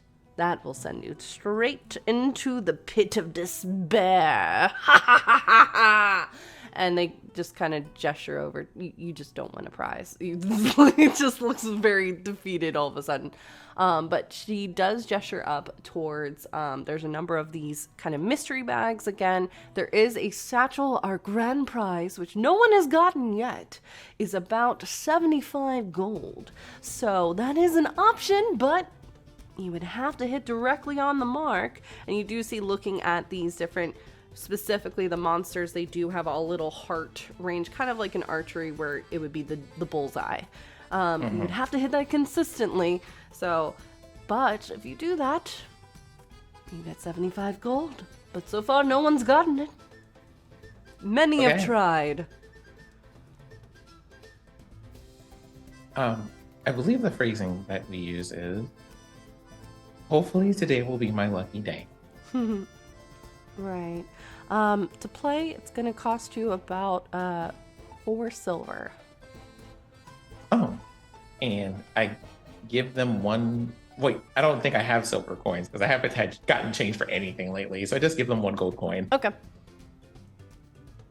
Nice. Do you have a means to exchange this? Oh, no. No. Oh, you know what? I have it. It's fine. Fine. And I'm gonna give her the silver. And You give see, she Blackstone like takes gold. it, but it's very much the fake smile on her face of great. Sure, and now you have 4 tosses to make. Don't hit the peasant. Okay. So all of a sudden, it clears away. You see in front of you a very stereotypical, spooky kind of, think Barovia kind of place. There's the fake lightning that pops up in the corner upon this castle. And you see, like, the road in front of you is kind of moving. It's on this kind of platform, almost like a treadmill that's moving it along. And bushes are popping up as it happens. And then all of a sudden, a figure pops up. It's a monster. It is a vampire. Bloodthirsty. Go ahead and roll. Okay. Hey, DM. Sure. Noticing this person just tried to cheat Blackstone out of a whole gold. Mm-hmm. Can I like stare at them and just like, you know how dogs do that like whole staring thing and it's a little creepy? Can I do that to her to try to intimidate her? Go ahead and roll intimidation. Yeah. Okay. So great. you wanted me to roll, right? Yes. That is like, I guess. What am I rolling? You're rolling sleight of hand to see if you can hit it. Basically, it's like when you're using your daggers in battle. That's what you're rolling. Okay. That is a 16. 16. You see 21 intimidation.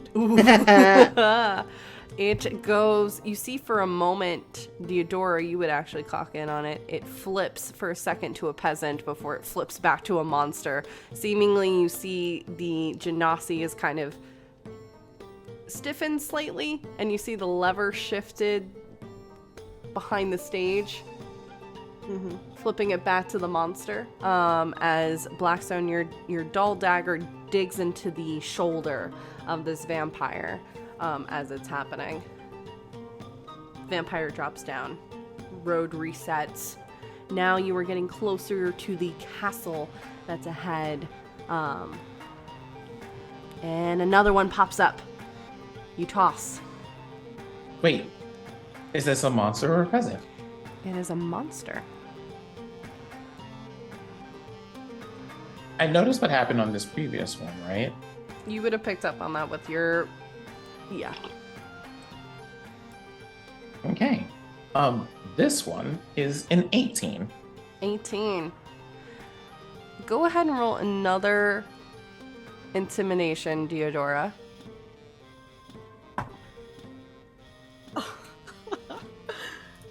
22. It doesn't even flicker this time. It stays a monster as vampire. This time it hits right in the throat. Getting a little bit closer to your mark, but not quite.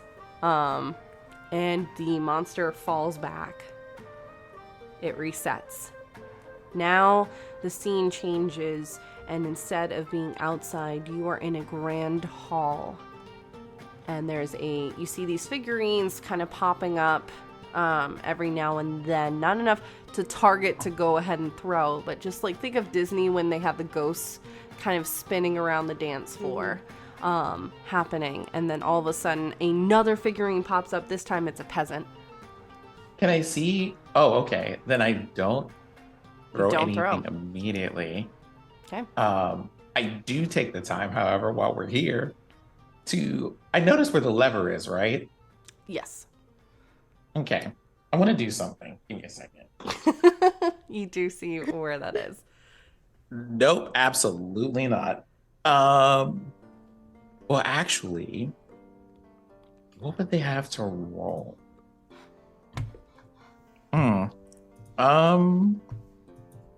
What do you roll against sleight of hand?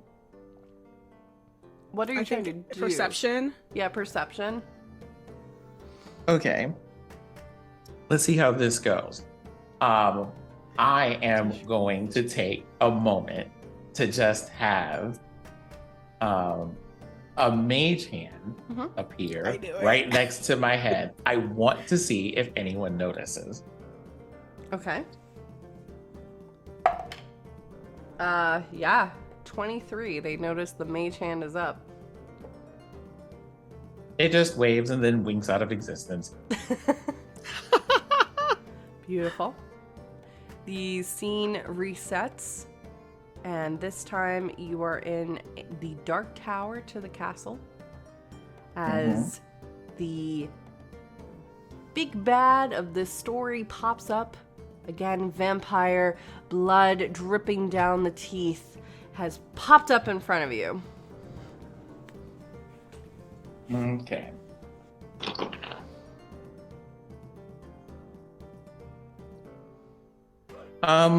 That is another 16 to hit. All right. And this time it stays the big bad. And it goes right for the throat again. You have one more toss. Okay. As this monster drops down for a moment, another thing pops up. And for this one, since it's the final throw and it's basically the finale of this game, instead of it being just a basic throw, we're going to do a dex save to see how quickly you can get this as this is happening. Okay, that is a 19 on that dex save. 19. You see the figure pop up. The dagger leaves your hand. As it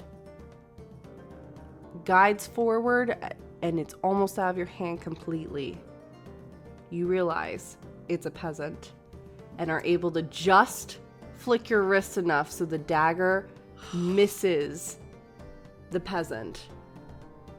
Lands right at where their feet would be.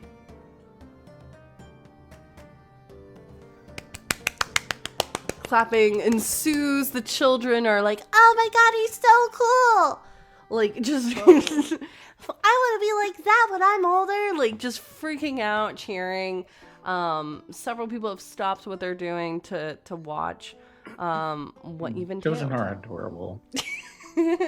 Like, this is like inward musing. Children are adorable. I like children.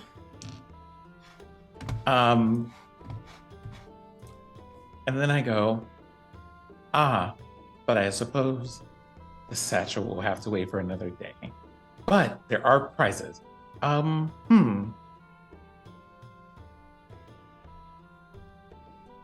We can select any of these? Yes! You see the Fire Genasi has a very pained expression on their face. You can select any of these prizes. You can get one of our mystery bags. You can get one of our other amazing items as well. We have several dolls and figurines that you can also try out. But yes, those would be... Oh, no. And the rest of you see several Crownsguard have been slowly kind of encroaching upon this area. Crap. You just hear from the Fire Genasi. Let me go talk to the commander real quick and see if we can mull these over. I'm gonna pass you off to my assistant. Let me just see. Everything's fine. Everything's fine. Just kind of clearly the Crownsguard had been watching slowly, having gotten several reports that there might have been something happening over in this area with this game. So they quickly pass you off to an assistant, Blackstone, who is much chipper and a little bit more like serious about that. Genuine. Which one would you want? Well, a couple of things. Because this person did a thing. I would like to select an item, but I would like for you as the DM to know. I would like to try to use my mage hand to grab that satchel that's up there. Okay. And I help. Okay. Here's why. How are Aurea you is very assisting with this? Aurea is very excited because Blackstone won, and like for Theodore, Aurea's like, "Oh, you did so good!" And we've already established that I have no awareness, so I am flapping and celebrating. You're Alright, being so a many people- distraction. So many Yes. people slapped in the face. So many. Oh people yeah, slapped all in the So- kids face are right getting now. smacked. That lady who walked past, she got slapped. Oh yep. That Her happened. fire's out. Her fire's out. All right. Why don't you roll performance? And Blackstone, you can roll with advantage, but you'll be doing a sleight of hand to see if you can get that. Okay. Okay. 16 performance. That sleight of hand is a 24. Okay. Yes. You can see that the attention right now amongst the crowd is shifting towards the Crown's Guard that are kind of making their way into this section. One of the Crown's Guard is looking very decorated in terms of is probably higher up in the ranks. Deodora, with your passive, if you even are glancing over to see where the commotion is coming from, Yeah, I was gonna say I'm probably they're familiar watching to what's you. happening. They're from something about them. Their face is familiar to you. Did I train with them? Roll a history check.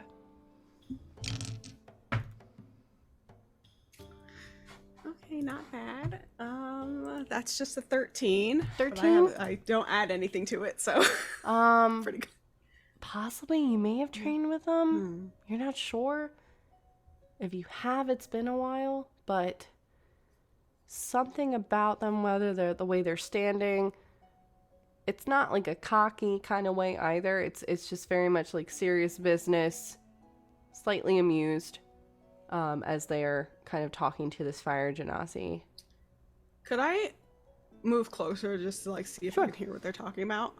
Sure. I'm not trying to be stealthy or anything because I don't feel like there's a need for it since there's so many people at the festival. Sure. I just want to like try to like Clock them a close. bit better. You see Yeah. that this knight is wearing silver armor with a blue cloak that's kind of swirling behind them. They're not wearing a helmet. It's kind of secured to their side. And they kind of have just their hands on their hips. Kind of close to where you see this massive long sword that is on the side as well. It looks to be like he's in his 30s with blonde hair that's really shaggy at this point. But you also see that there is a crest where the cloak is kind of connected to the armor and kind of on it. It is of a tree. Just a regular tree, and on it there is also a diamond in the very center of the tree. You know this to be the emblem of one of the houses in Allegris, of Commander Tynil. So, kind of with that memory in mind, you know that Tynil has a family. This isn't Commander Tynil, but it could be a descendant of his. Could be a son, a grandson. You're not 100% sure. Okay. So it's more that I recognize the face more than the person. Correct. Like the genetics. Correct. Okay. Yep. Okay. In the meantime, Blackstone, yes, you are totally able to get that thing super quickly as Aurea's bouncing around. I'm just going to have like the bag like go somewhere like out and around and just go, well, like shortly after I'm like pretty sure the bag is somewhat out of view. It's like I would be very interested in one of the mystery bags, if that's okay. Sure. And They gesture up and will pull a mystery bag down for you. Do you open it right there, or are you going to hold off? I'm going to open it immediately. Okay. You need to roll a D100 for me, please. Okay. D100. That is a 62. 62. Okay. You see that there is a mug of some sort that's inside the bag. There's rope. There is also a blanket as well as a miniaturized blanket. I'm not kidding. I'm reading off of what I've generated. It looks like it could fit a mouse. So you have that, as well as looks like in a little kind of glass orb, there is a small kind of flower that's kind of dancing. It looks kind of like the flowers that you've seen at Mary the Tiefling's shop that have helped out, but it's just miniaturized and in one of those little orbs that they have. That's about it. There's not too much in this bag otherwise. Roll a d20 on top of that. A 10. You get 10 gold on top of that. Hey. As it pans back to the soldier that Deodora is kind of taking a look at and kind of just listening in. So, and this is them talking to the fire genasi. What's your story? And I would say tell it true, because we've got a pretty overwhelming amount of evidence that you are doing some questionable things in this area, especially towards the little, and he kind of points his head towards several of the children that are all kind of dancing around Oreo right now, as they're all celebrating Blackstone. Several reports from parents as well as onlookers that have been kind of seeing some of the shenanigans happening. And then immediately the fire genasi just starts freaking out, like, what? No, it's the mechanics. This is a new system. We're still figuring it out, and there might be some kind of dysfunction when it comes to that. We can definitely take it into the, our shop and see if we can tweak it a little bit more. I promise you that there's nothing else that really is going on here. Why would we want to, stop children from the joys of winning prizes? That's something a heartless person would do. Now, do you see me as a heartless person? I don't think I am. Jeanette, am I a heartless person? See, Jeanette agrees with me. Just trying to talk themselves out of this situation.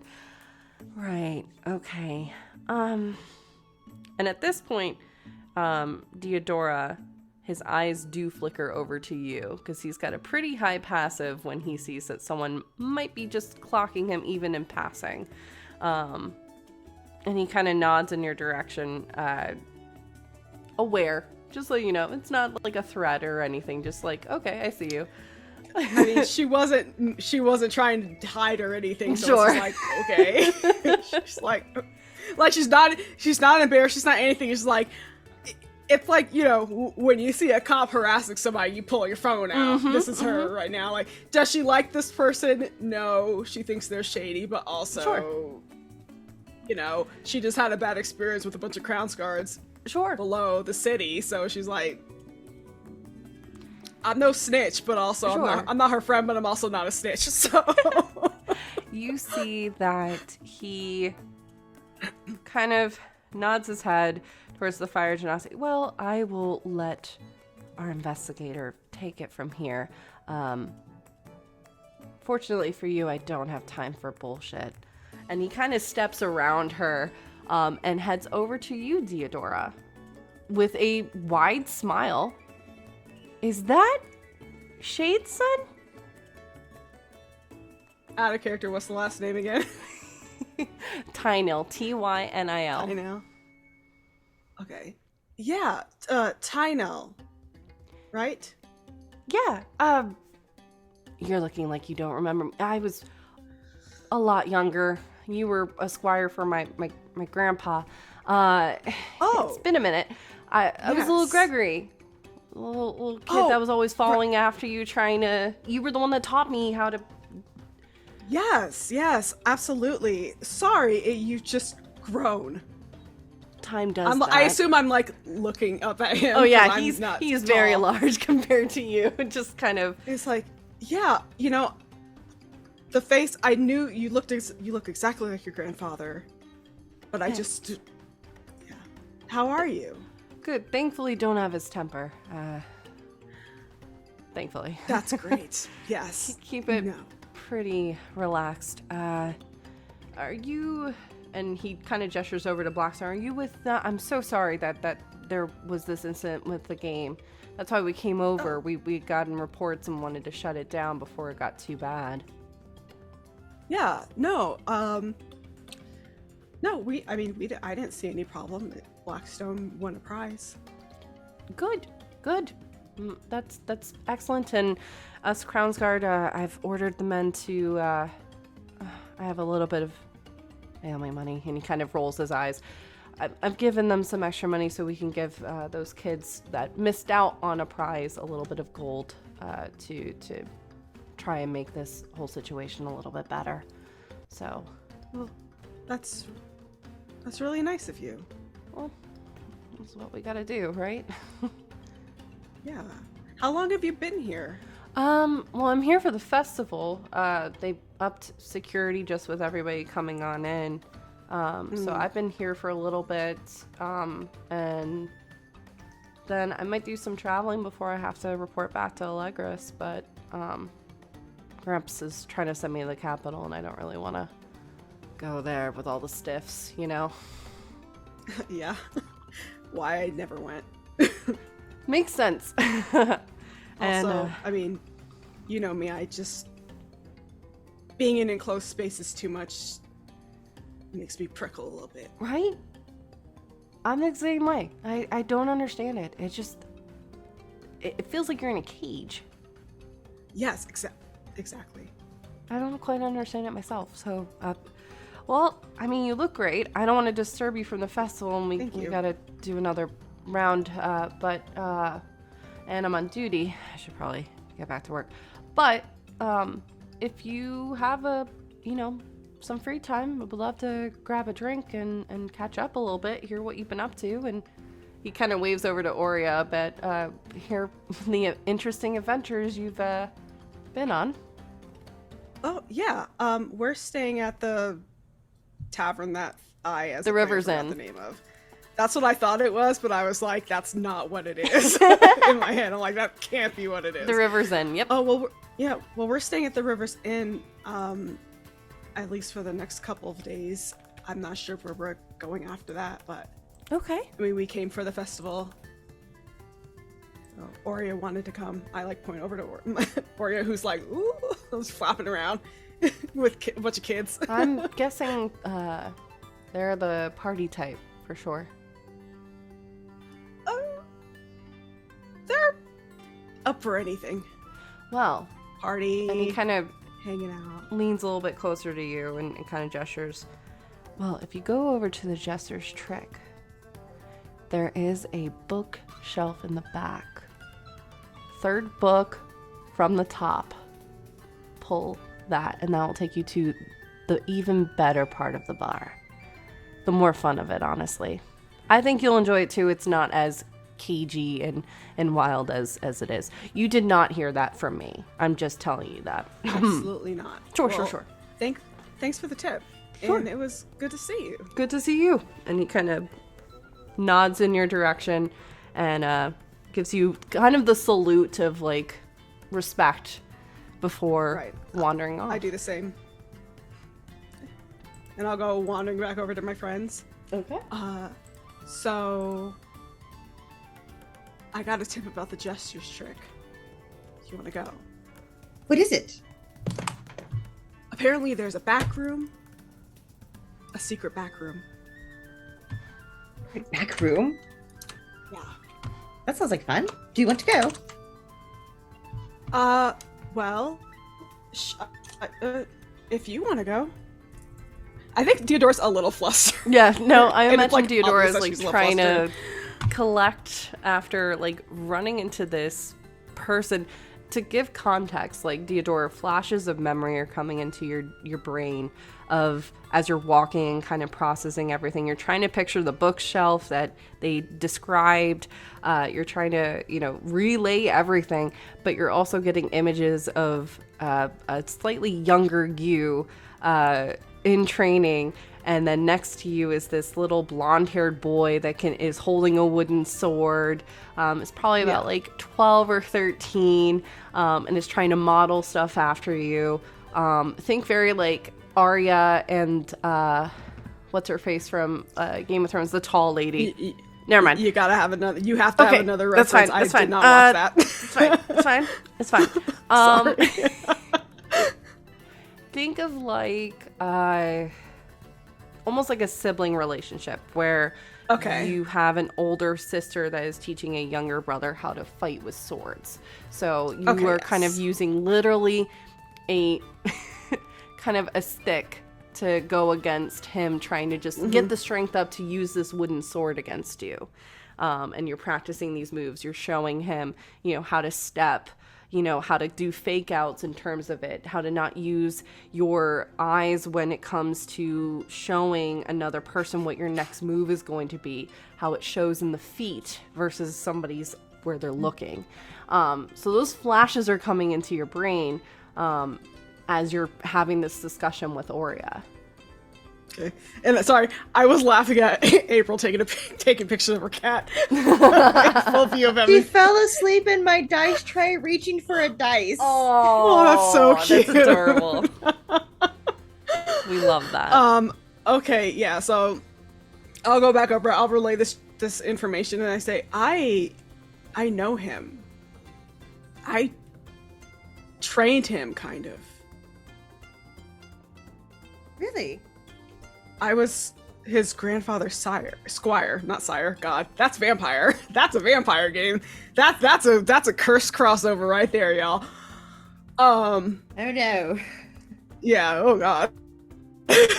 I was a squire for his grandfather. That's where I trained. That's amazing. Did you want to go spend time with them? Do you want to like catch up? Oh, well, he's working, but I told him where we were staying in case he wants to hang out later. That's lovely. It's Gregory. So I would say at just- this point, I eventually make my way back over to two of you with, one bag, I would say. Because, placing bag in other bag is a smart idea. And go, yeah, absolutely. what, was there something about a party? Not a party that I don't think it's a party. But the Jester's Trick, there's a secret back room that a lot of people don't know about, and that's Gregory said that's where like the real fun is, but it's not like too overwhelming. Ah, secrets. I think they have a word for this. At a tavern, they were what they called, I suppose, some kind of section, a VIP section. I don't know what any of those letters stand for, but it is a place that people usually go when they either have special information or a lot of money. A VIP section would be a section for a very important person. That is what VIP stands for. Adding information to the database. Thank you. You're welcome. I don't know if this is, I think it's kind of like a VIP section, but a secret VIP section. Secrets are enjoyable things. Well, should we go? So, Are we finished playing games? well, Go ahead. I know I definitely am, especially because you kind of see their eyes turn purple. I may or may not have decided to collect an extra prize for my troubles. Also, thank you, Theodora, for helping. Oh, you're welcome out loud. We should go. Oh, well then yes, let's leave. We could always come back later with everyone else. Should we head back to the place we're staying, or the Jester's Trick? I do think. Well, how far away is the Jester's Trick from the inn? But So- potentially a better question would be, do we want to return to our rooms so that our animals have a place to sleep? Because I am not certain that we would be able to take our newly acquired creatures into the venue. I look at us standing there with like 5 new bags, 3 animals, Yeah. like a bucket of popcorn still. Yeah. Deodora's like, but he's such a good boy. But we could at least drop off all the extra new bags that we've collected. That would be good. Oh, yeah. As I also understand, younger life forms need a lot more sleep than we do. That is true. And we don't want to take them to pups Loud in my Paws. village. Yeah, the Not pups yet. in my village You sleep can a still lot. see they're passed out asleep. So they're in the bag, and there is definitely, Blackstone, you would get this, being the more magically inclined of this group. There's definitely something to this bag that it has a calming effect on the creatures that are inside. I need that in real life for myself. Right? As well as Live in some that kind of box. silencing on top of it, so they're not picking up any of the noises and stuff from the festival. Okay. So they are asleep, but probably it would be a good idea to drop them off so that way you're not getting trashed and then forgetting about them at the bar. So, Well, let's take these young ones back to our room, and then I suppose we could either decide to go to the Jester's Trick then, or wait on our other 2 companions and then go. That's a good point. By the time we get everything dropped off, we'll know where everyone else is, and we can go from there. We could always also meet everyone there. DM, is anything in the bag magical? of the prize bag that you got? Mm-hmm. Okay. Nope. I'm not really supposed to, like... Well, he said not to tell the people at Jester's Trick where I got the information. So I guess I could tell Cal and Sereth where I was to Well, go. He said not to explain where the information came from. He did not say True. you could not share the information. I think you're in the clear. We could also just meet them outside as well, and so when they get there, show them Well, in. There are let's- multiple options. yeah. Well, let's go back to the inn and see if they're there first. Because then it could just be... We don't have to send notes. They're just there. And in the event that worse does come to worse, unconscious people are probably less of a problem. Are you saying to make our friends unconscious? Oh, not our friends. People okay. people at the venue who may have an issue with our friends. Oh, okay. That makes more sense. So we're gonna knock them out. if they cause a problem. Okay. Okay. I'm learning. Me too. Violence does solve those problems. As I know. we walk off towards Yeah. our... Also, have we figured out what we're going to do about the Greenwich? Oh, You know, I don't know if we figured that out, but I think given our evening so far, maybe we can wait just a little while longer before we do. I guess. Probably take care of her sooner rather than later, though. She might cause more problems. Possibly after the festival. At the very least, we can make sure we get all the prizes possible before having to deal with more serious things. yes, getting those prizes seem to be very useful. I think more prizes is better. On the way out of the festival, I want to collect a toothpick. From where?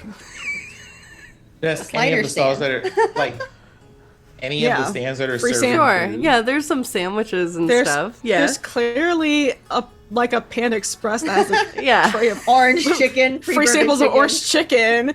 Yeah, with a fucking toothpick in it. Yeah, you can get a toothpick. just- Sure. I specifically want to get one, and I'm going to paint a picture for all of you. I'm going to use like however many toothpicks I can pick up on the way out from all of these food stalls to hand to Corbin when Corbin I'm- feels like having a sword. I'm eating the free samples.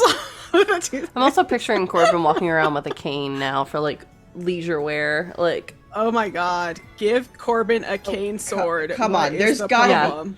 One of these stands has to have one of those fake little swords in their food. oh, I'm sure that my there gosh. are. Yeah. Like those. We got- We'll find him little like plastic. need to instead get of him the a toothpick plastic being sword. straight, it has that little curly cue, so it looks like the hilt of the sword, and it's Uh-huh. been plugged into a bunch of the. Do not We disappear also these dice have again. to get I swear him. to God, child. We also have to get him a drink umbrella. Sure. Oh, umbrella parasol. 100%. for A when- little Yes. parasol. I will say with that, as you head back towards the River's Inn, pockets lighter of coin, but heavier with many new items, we're going to go ahead and end for today. Which is sad because I want to keep going, but... I do too. Get Oh, into more I- shenanigans. Time for I the hand- animal training montage. I give Aurea and Theodora 3 gold each. Oh, Aw. thank you. What's What's this for? this for? Oh, well, it was in the mystery bag as a prize. But considering all of us putting in equal work to make sure that we got prizes today, out of a very questionable situation, I feel like it's fair. Well, thank you. Oh, thanks. Hand my golden Gloria.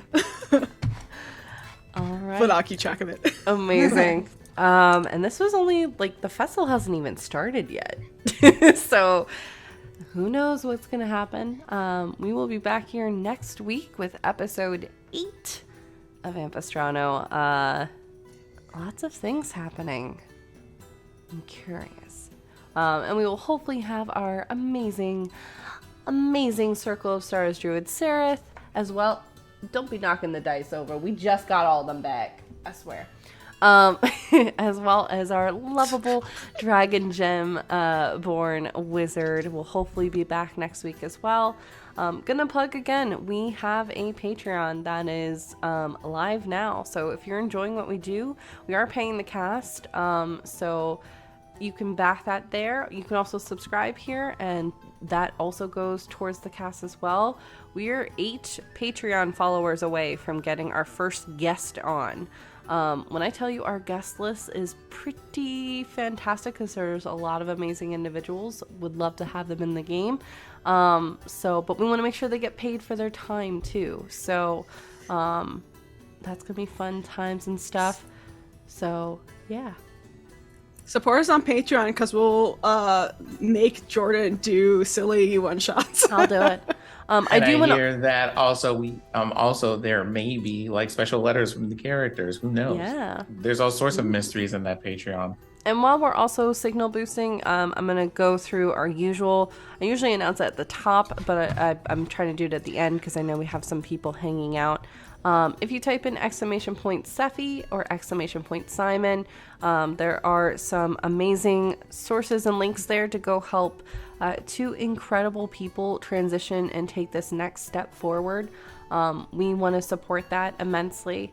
I also want to throw, if you put an !TTRP GIFs, the lovable, amazing Robo Goblin, who has been such a paladin of positivity on the Twitterverse and on these internets where things can be very dark and scary, is raising money to fund all 13 adventures of the Radiant Citadel, is almost halfway through funding the 6th adventure.